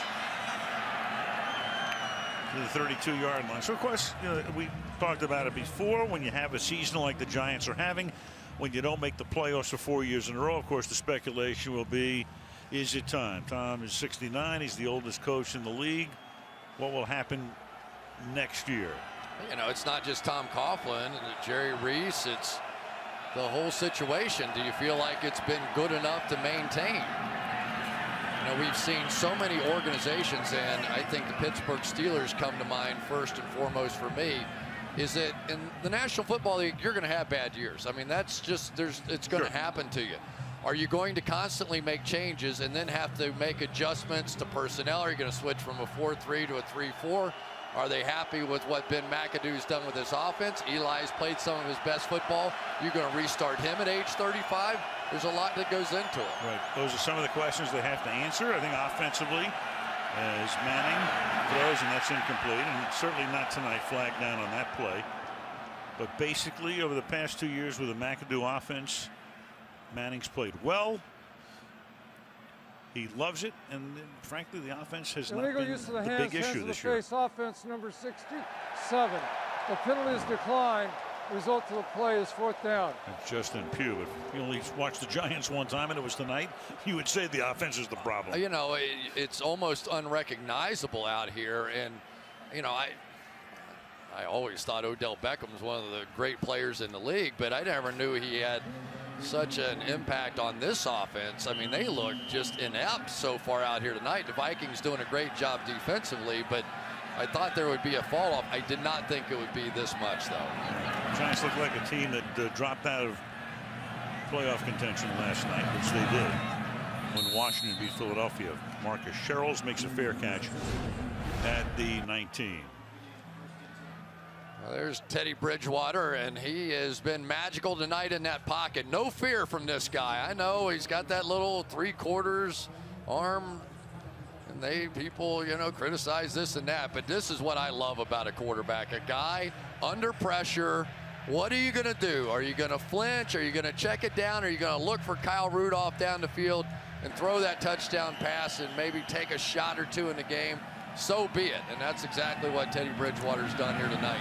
Just his second year, and you can tell he just gets better and better and better.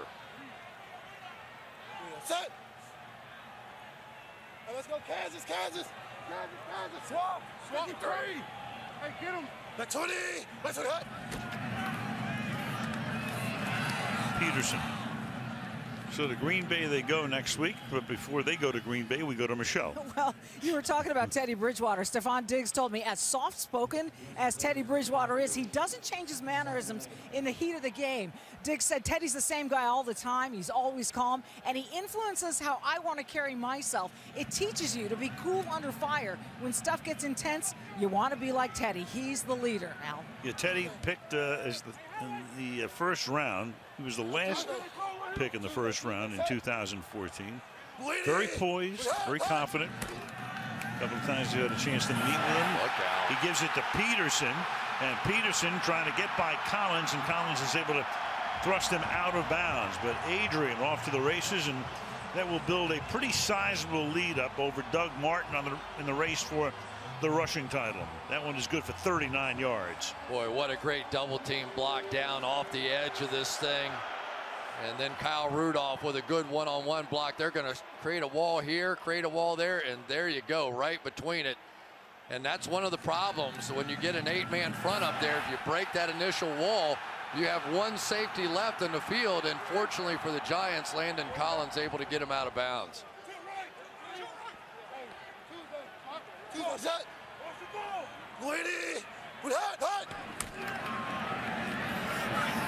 Peterson again. And Adrian picks up close to 8 yards. It's going to take him right now very close to 100 yards. In fact, that takes him over at this point. 21 carries for 106 yards. You know, it was interesting. We were talking with Adrian about it a little bit, and he was talking about DeMarco Murray and the difference between having to run in Chip Kelly's shotgun offense, standing next to the quarterback and running from 8 yards deep in the backfield. And you could see it at work tonight. There are times that he's had the ball and run 2 or 3 steps towards the line of scrimmage and made a 90-degree cut that if you're in the shotgun offense, you can't do. Well, it was DeMarco Murray, who was the rushing champion last year. Well, that's going to take a couple of yards off his total as Casillas makes the tackle. In the Dallas offense, that's what Murray did. He ran, as they say, downhill, set up deep, took the handoff from Romo, and in Philadelphia, it's just been a lost season for him. Yeah, it really has been. And then, of course, the icing on the cake with couldn't handle that pitch the other night and the pivotal play of the Washington game. So congratulations to the Washington Redskins. They were the one team that everybody had sort of eliminated before the season to win that division, and Jay Gruden and the guys got it done. Hail to the Redskins. They've only won one playoff game as Washington since '99 when Norv Turner was the coach. Joe Gibbs won a playoff game, a wild card game in '05. McKinney makes the catch here. Tackled at the 35-yard line. It'll be 4th and 4. You know, you talk about Teddy Bridgewater, and we talked to him in the preseason. We did that exhibition game, and he always talks about being a point guard, you know, which is, I think, about who he is. He's a guy, he doesn't want to be Tom Brady. He's not looking to be spectacular. He's got a lot of great weapons. Let me distribute the ball, let my guys do some things, and that's the way they move forward on offense. Walsh now, this will be a 53-yard attempt. He hit one from 52 earlier, and another. His 4th of the night to tack on 3 more, 32-3. Well, we told you that next week it's Minnesota against Green Bay for the NFC North Championship, and we will be there. That will be the Sunday night game. They just announced that. The league did. It all starts at 7 Eastern time. The winner of that game wins the North, which means they will host a wild card game the following weekend. And Minnesota's going to go to the playoffs anyway, because they're going to win tonight's game in all likelihood, unless disaster strikes, as Shane Vereen takes it up to the 20-yard line. Meanwhile, the schedule next Sunday, Washington goes to Dallas. They've already, Redskins have clinched. Giants home against Philadelphia. There are your 1 o'clock games. Pittsburgh right now on a bubble because they're going to need some help from Buffalo, who takes on the Jets. The late games are right there. The AFC West is still in play. Denver plays tomorrow night against Cincinnati. Very impactful game. And the rest of the schedule right there. And then the Sunday night game is Minnesota at Green Bay. Manning throws. It's Ty making the catch. Tight end Will Ty. Plays college ball at Stony Brook. Picks up 7. Howard Katz in the National Football League made a great change a few years back when they made those divisional games at the end of the year. We were all sort of laughing at Pittsburgh's schedule the rest of the way, right? At Baltimore, at Cleveland, 2 automatic wins, hottest team in football. Divisional opponents, especially at home, are so dangerous, and the Steelers were bitten today. Yeah, it's really worked out well over the past few years as Manning throws deep downfield. Randall makes the catch, escapes the tackle, and he will go all the way to the end zone for the Giants' first touchdown of the night. So Manning just launches one downfield. They missed a tackle on Randall, and it's a 72-yard touchdown. Yeah, Eli Manning had to be looking off to the left-hand part of the field, get a little bit of pressure because the safety jumped way left that time, Andrew Sendejo, and left wide open down the field in a one-on-one situation. Big time throw by Eli Manning there, and then the adjustment after the hit by Sendejo to stay on his feet. And that comes with 1 minute and 2 seconds remaining in the quarter. You know, and that is the dilemma now with Ruben Randall. He is a guy that's had some issues, some problems. He's been a good number 2. He'll make a play like that. They fall in love with him. They think he's going to be the guy. And, you know, you get so many different comments when I go through the building with the New York Giants. Their opinion of Ruben Randall, it is just all over the board.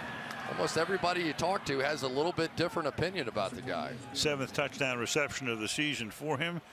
Extra point is good by Josh Brown, and that makes the score 32-10.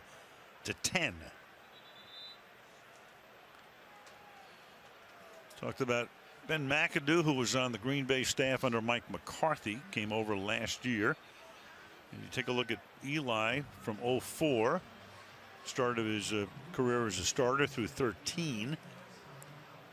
And the McAdoo effect and what Eli has done under Ben's tutelage over the last 2 seasons. Yeah, no question that Eli Manning has played better. The interception percentage of just 2.0, the best that Eli has ever had in his career. And it plays right into the big decision about what you do about Tom Coughlin. You know, if you're going to make that kind of a change, let's say I'm not even going to speculate about who could possibly be coming in, but then you probably change offensive coordinators, and now you've got Eli Manning at 35 going back and starting all over in a new offense. Are you really willing to do that?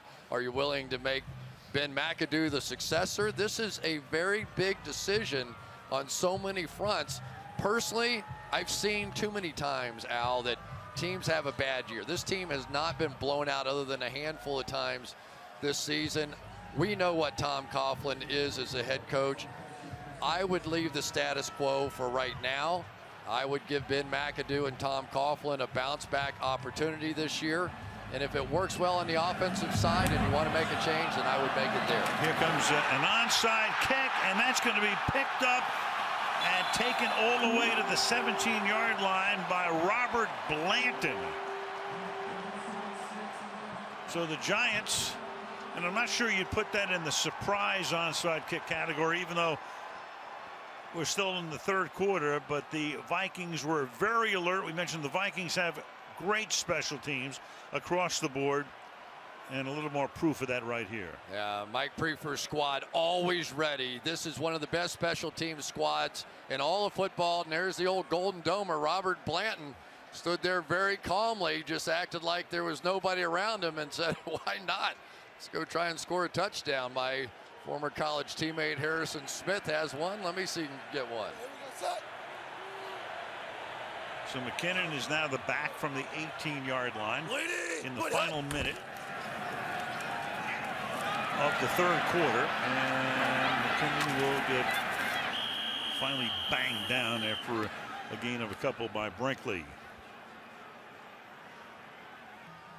Giants, of course, a year to forget, frustrating, crazy losses after leading in the final 2 minutes. Week 1, we were there that night to the Cowboys, left too much time on the clock. Blew one to the Falcons. Week 8, you go to the Saints. The Giants score 49 points and give up 52. The Patriots, of course, they almost had an interception by Collins, which would have cinched the game. Instead, he dropped it. Gostowski kicked the field goal. In overtime, they lose to the Jets, and that's been the story of the season. Two dropped interceptions really could have made a huge difference in this season. And Bridgewater will just fling it into the ground to avoid the sack, chased by Pierre-Paul. Yeah, I'm going to second your motion on that with Coughlin, too. I know people say, well, 4 years in a row, it's time already, you know, to move on. But you make a very valid point about the McAdoo offense. A ton of injuries. I know every team has them. But you're going to have to do a little bit better drafting. Meanwhile, you got Pierre-Paul now, who got hurt on this last play, and he comes over to the bench. He's had quite enough to deal with here this season, and you really have to admire him. And, you know, we asked him why'd you come back? He said, I just wanted to shut people up. I was so sick of hearing about it. I just wanted to shut them up. I knew I could play. 3rd and 8. Bridgewater is going to come back the other way now. It's like a video game. And he's winning. Yeah. Into the quarter, and he sets up a 1st down and goal. Teddy Bridgewater ending it with a 9-yard run into 3, 32-10 Minnesota. Sunday Night Football resumes after these messages.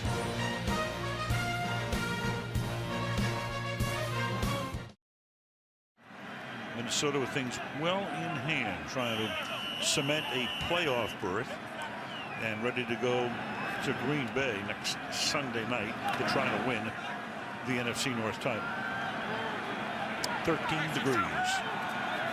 14 to kickoff. Nice and steady. From the 8-yard line on 1st down and goal. McKinnon. Whoa. Taken back. Landon Collins bursting through. I tell you, when Landon Collins sees it, he flies up. He's going to come right out of the screen right here and just zip. There he is to make a play. He plays almost like a Thomas Davis kind of guy. You know what I mean? In Carolina, he would be a smaller linebacker, a guy that you can play around the line of scrimmage. I still think they need to find that middle of the field, run sideline to sideline kind of safety back there, but at least they got half the puzzle solved. McKinnon goes to the 8-yard line. You turn him into a Dayon Buchanan? You know, I think the league is going to go more and more that way. I really do, because what you face every week in the National Football League, you have to be able to cover. And these linebackers, the old days of the classic middle linebackers that we were so used to even in this division, are kind of gone. You have to have middle linebackers that can cover a back and a tight end. And if you can't, you're going to get exposed in today's NFL. Buchanan, around 210 pounds, listed as a safety, but really plays linebacker for the Cardinals, having a great year. 3rd down and goal. And toss to McKinnon. And he gets to the end zone. Touchdown.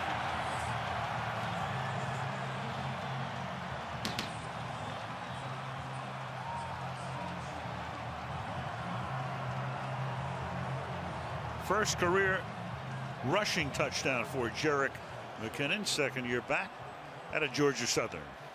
TJ Clemmings out in front, then it's Jason Pierre-Paul. Keep an eye on him. He's going to try and reach out with that club and make a tackle, but we've seen it several times this year, at least for right now, just not that functional yet.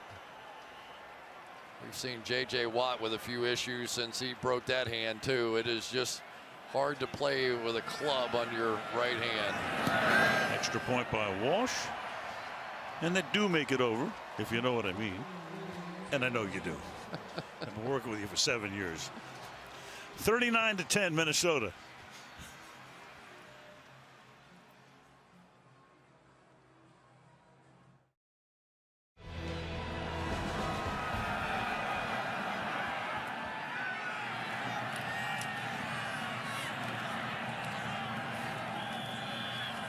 Marine takes the kickoff back to the 26-yard line.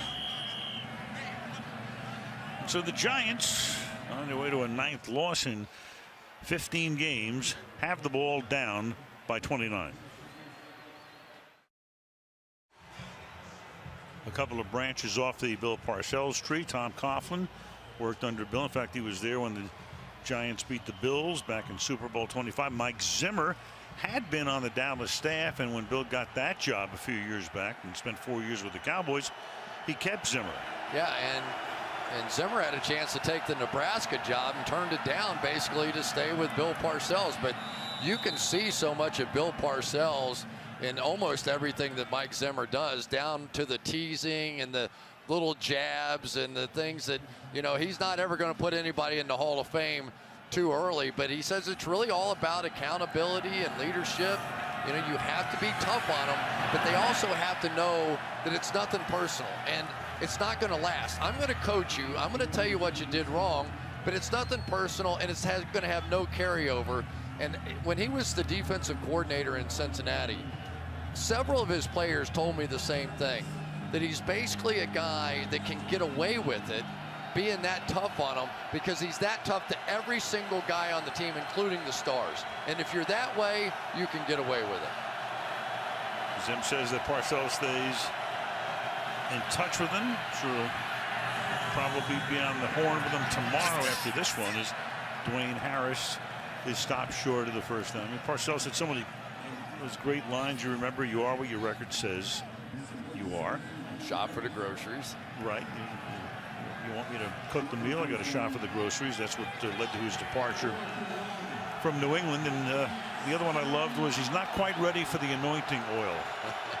We have 4th and 1, and we're going to have some oil boiling if this one doesn't convert. From the 35-yard line, Giants down by 29. Not much to lose, and that's incomplete. That about sums it up, doesn't it? Sums up tonight for him anyway. Miles White, the intended receiver.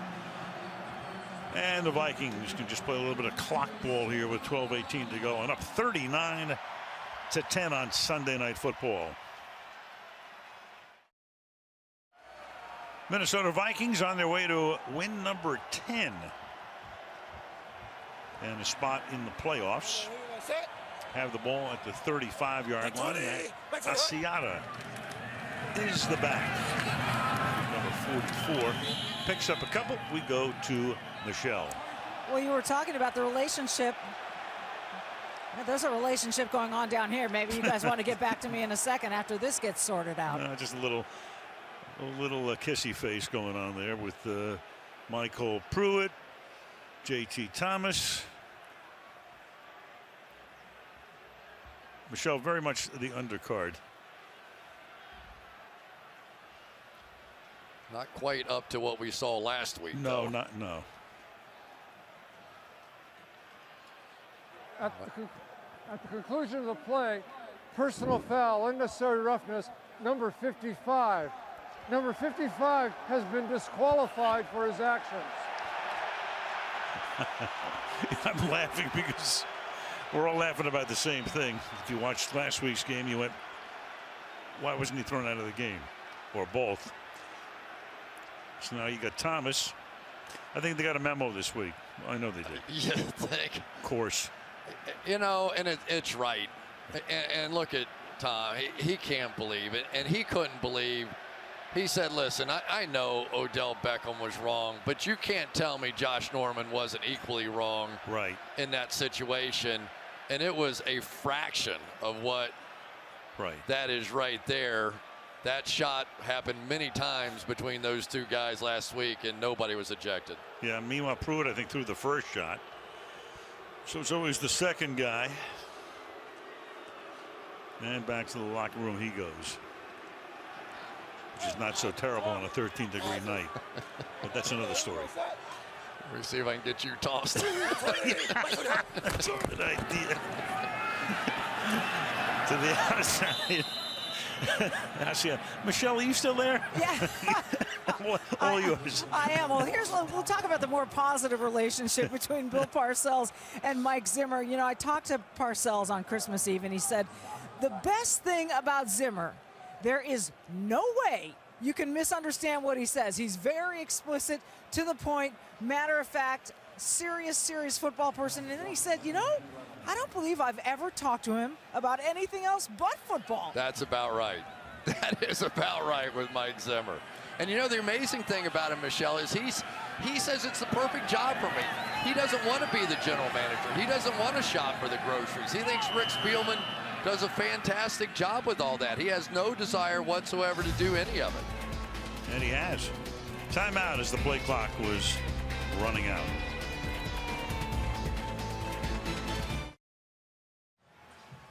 Vikes Packers, the Vikings 0-3 against Green Bay with Mike Zimmer as the head coach. His fourth meeting with them next week. Last win was back in 2012 to make the playoffs. Then the two teams met the following week, and Green Bay won that one at Lambeau. Meanwhile, 2nd down and 11 after the timeout.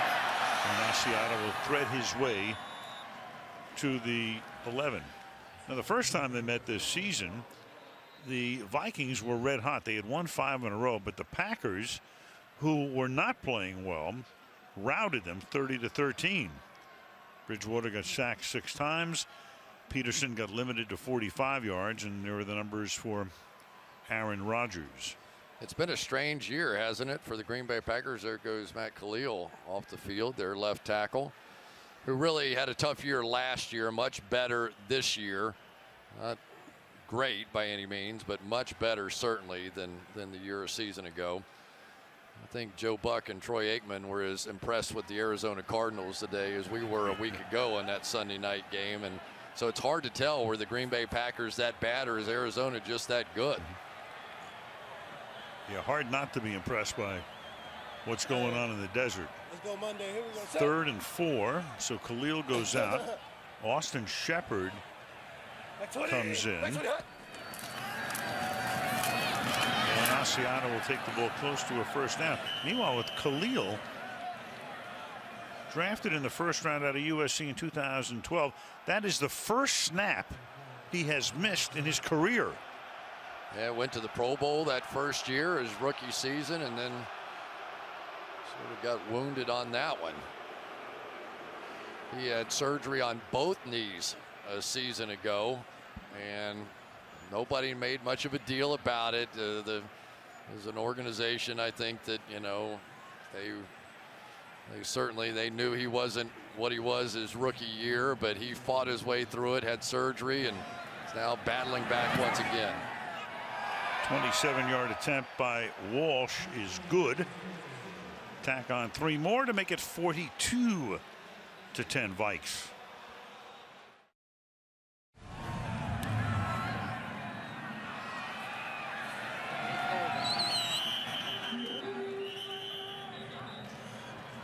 Touchback here.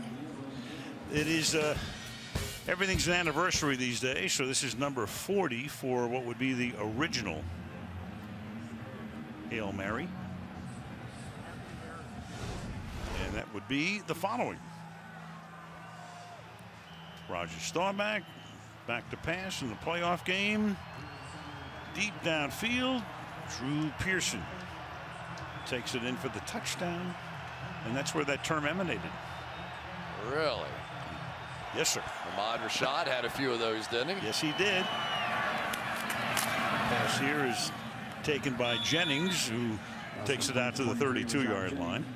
You know, for the Minnesota Vikings, here's a team that had struggled a little bit, but scored 38 points last week, and that was their most since week 4 of a year ago, and now put up 42 tonight. So as we talked about in the beginning, they're choosing the right time to get hot.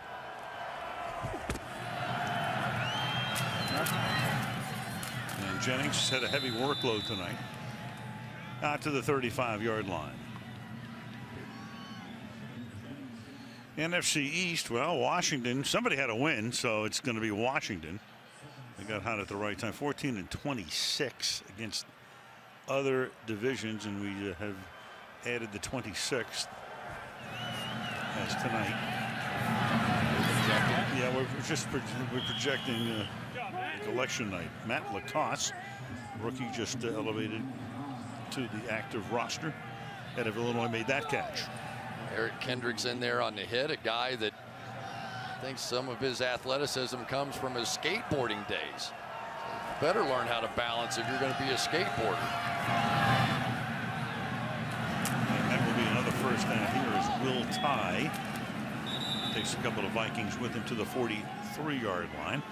And clock running down to 8 minutes left in the fourth. Well, it's amazing what happens to an offense, though, when you take away your top threat. You know, and Bill Belichick's done that for years. You know, you take away their #1 threat, and what happens to an offense. We're getting a pretty good feel for why he does that watching this. Flag thrown. And it's Jennings making the catch. Rashad Jennings, best 2 weeks that he's had the last couple of weeks. 107 against Carolina, 81 the week prior. And at the moment, pending call here, 60 yards rushing tonight for him. And a big screen pass. Right, 50 yards on the pass. Offense, the tight end never set prior to 5-yard penalty, repeat first down. So you can have 2 people in motion. There's nothing wrong with that, but then you have to get reset and then you can move again. There it is. And of course, the wide receiver really on the one play to Ruben Randall, the bomb to him, and not much else other than that.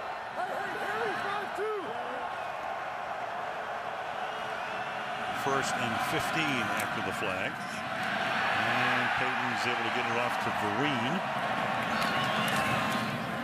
And Vereen gets 12 of those back, and we go to Minnesota. Michelle. Well, a few injuries to clean up here. Vikings left tackle Matt Khalil has gone back to the x-ray room getting x-rays on his lower leg. He indicated that his right leg was bothering him. Vikings cornerback Terrence Newman is out with an illness, and Giants right tackle Marshall Newhouse out with a concussion out. All right, thank you, Michelle. And of course, of significance will be which guys can come back and play next week, and what will be a very important game at Lambeau Field. Cunningham makes that last catch. Yeah, that's right, Al, because the starting 5 offensive linemen, now granted they've missed Phil Lodeholt and John Sullivan injuries in preseason, but these 5 offensive linemen have played all but 7 snaps, I believe it is, this year. So not many changes there. Meanwhile, that's another sack of Manning, and that's Tom Johnson. Second time he's put Eli on the turf. Xavier Rhodes down the field. Ruben Randall trying to work at a little space out there in the end zone, I guess. But no time. Tom Johnson, who is sort of the quiet warrior, I think, on this Vikings defensive line. It's 4 sacks and almost a 5th right there, as Eli just does get rid of it.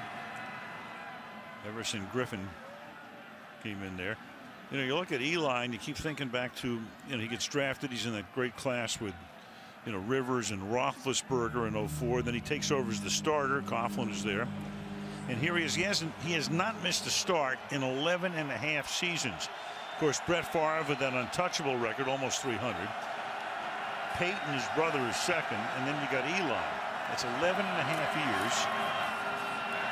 As Jennings takes the ball to the 20. And I think the best way to put that in perspective, Chris, is to look at some of the teams this year. I mean, Houston's had, what, 4 quarterbacks this season? Baltimore today, I think, on their 4th. Right.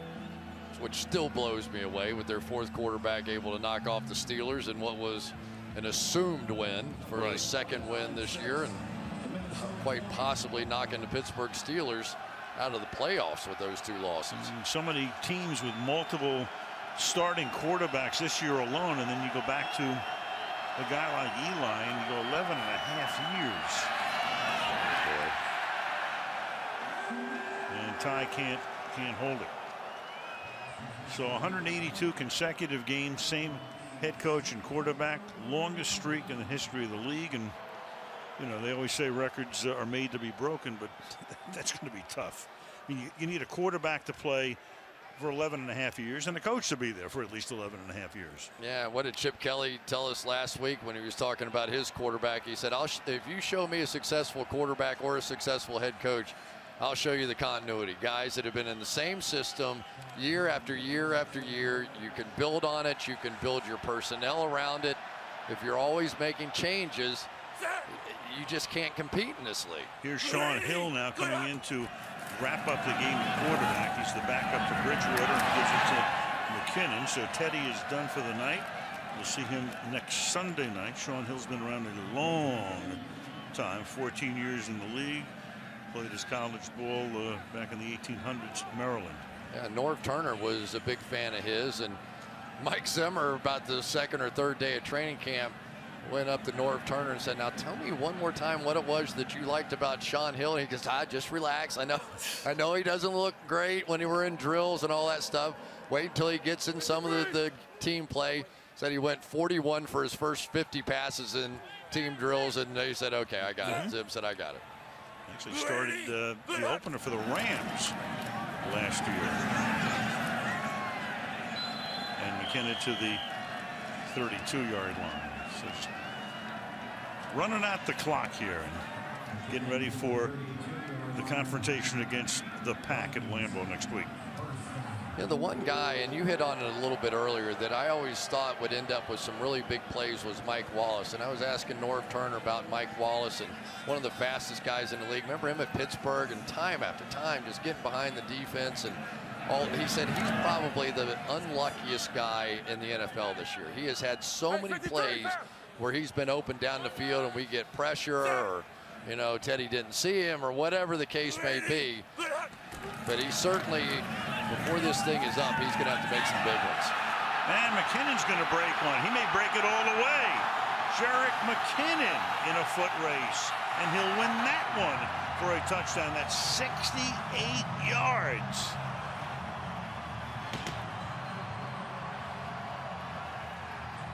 Talk about patience. Looked like Le'Veon Bell on that one. He just basically stood behind a pile of offensive linemen.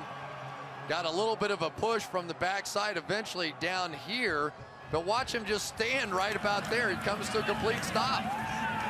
Everybody sort of relaxes, and then here he goes. He can run. He is fast. He's a guy that they just want to have somebody that can break out. Look at this.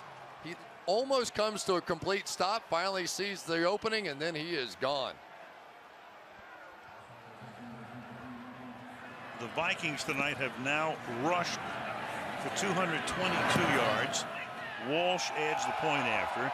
The Vikings have scored on 7 straight possessions. And the Giants, who were last in the league defensively in so many categories, will maintain that. Yeah, they have a chance to go over 5,000 yards.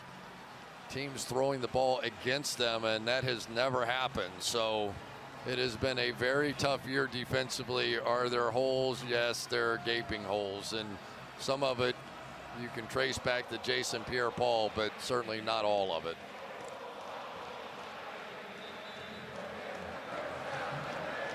For Steve Spagnuolo, he's been trying to just paste and glue people into and out of the lineup, and not a lot has been working. And meanwhile, you always do the same thing, don't you? When you get to playoff time, you say, who's hot now? Who's playing the best right now? And up until today, you might have said Pittsburgh and Seattle, right, and then they both got beat. Right now, you probably say Arizona. Minnesota's hot. I mean, this is going to be a wild year in the playoffs. There is no clear-cut picture whatsoever. The New York Jets look great today.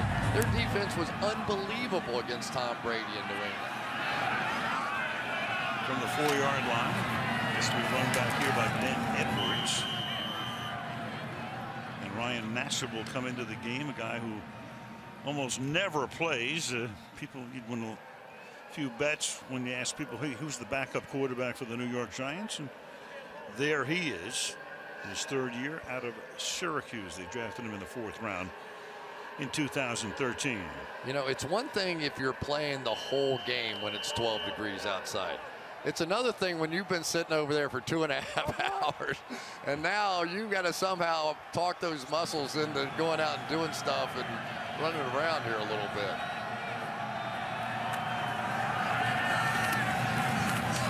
Ball off to Orleans Darkwa. Cleared the bench. How's your larynx, by the way, speaking of getting to the finish line? You doing all right? I'm doing all right. Doing all right. Thank goodness for this chicken soup up here. There you go. 2nd and 1. Catch is made by Jerome Cunningham. You know, the other interesting thing today, Al, was the MVP race took a hit today. Cam Newton lost his first game. Tom Brady lost their game up there. Russell Wilson lost. Carson Palmer was good, not incredible, but you got to think those are the 4 major candidates. Darko again to the 45-yard line.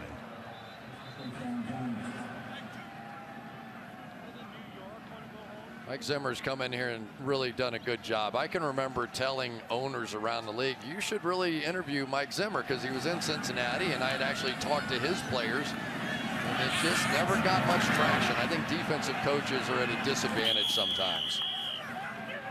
Did you get a commission? Not even a nickel.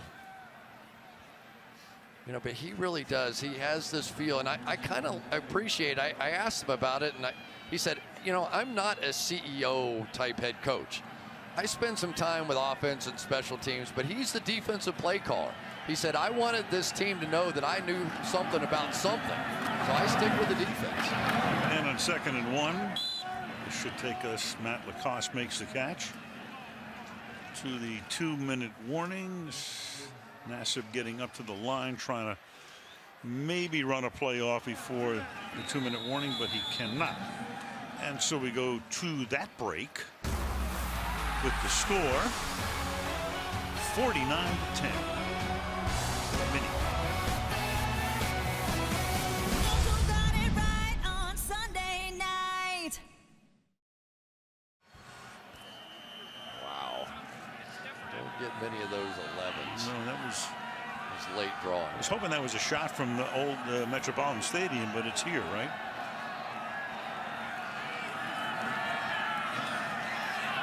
Nassib throws, and that will be caught by Miles White for the touchdown. And Nassib saying it's not that hard. It's right down the field. Yeah. Kind of happened a little bit for Miles White, who had the drop earlier. That was a nice catch there. It looked like Xavier Rhodes is going to break and make this interception. Went right over his fingertips, and somehow White able to concentrate, focus in, and make that play. Ryan Nassib was one of those guys coming out of college. He was very much under control. Quick release, tight throwing motion, got the ball out of his hands. I remember thinking this guy might be a decent pro, and you just never know, because Eli never goes out. Nassib now in his 3rd season, and it takes him only 1:42 to go 77 yards, 6 plays, 1 run, and 5 passes. Brown's extra point makes the score 49-17.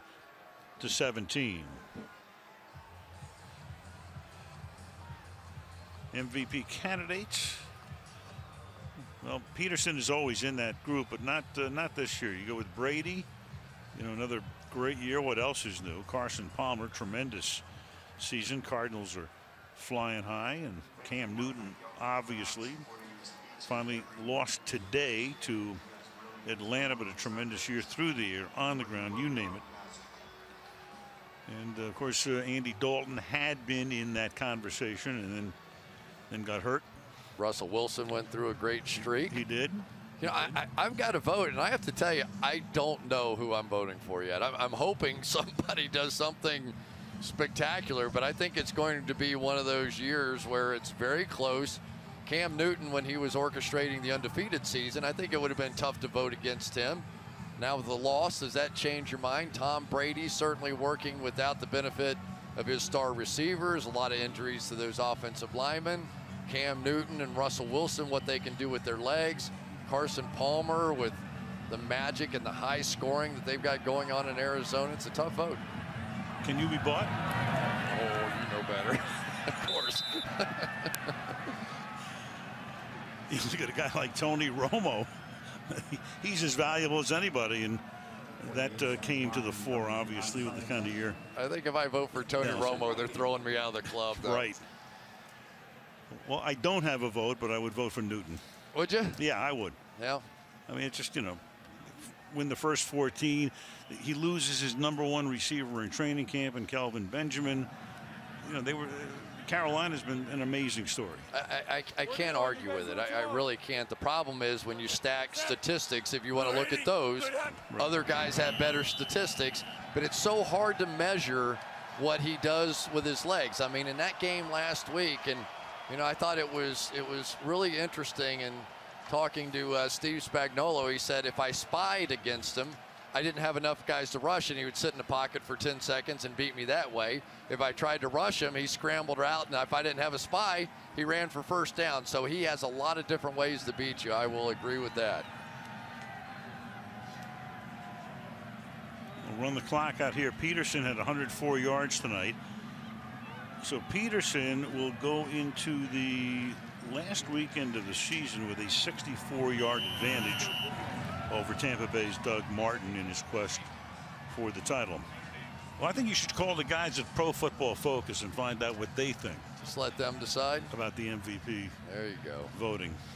There you go. Well, Malibu Kelly Hayes, who should be living back in Malibu, is here tonight. As always, George Hill, Melissa Horton up here, our whole gang. Andy Freeland. Andy Freeland here. And we want to thank the whole gang for braving the elements, as they do week in and week out, and probably will next week in Green Bay as well. Michelle and Michelle down on the sideline. Correct. And the Giants go to 6-9. Minnesota clinches a playoff berth as they go to 10-5. And Minnesota never looked back, never trailed. Led 19-3 at the half. Teddy Bridgewater, 15 out of 25 for 168. Peterson, a 100-yard night. And it's over with the final score 49-17.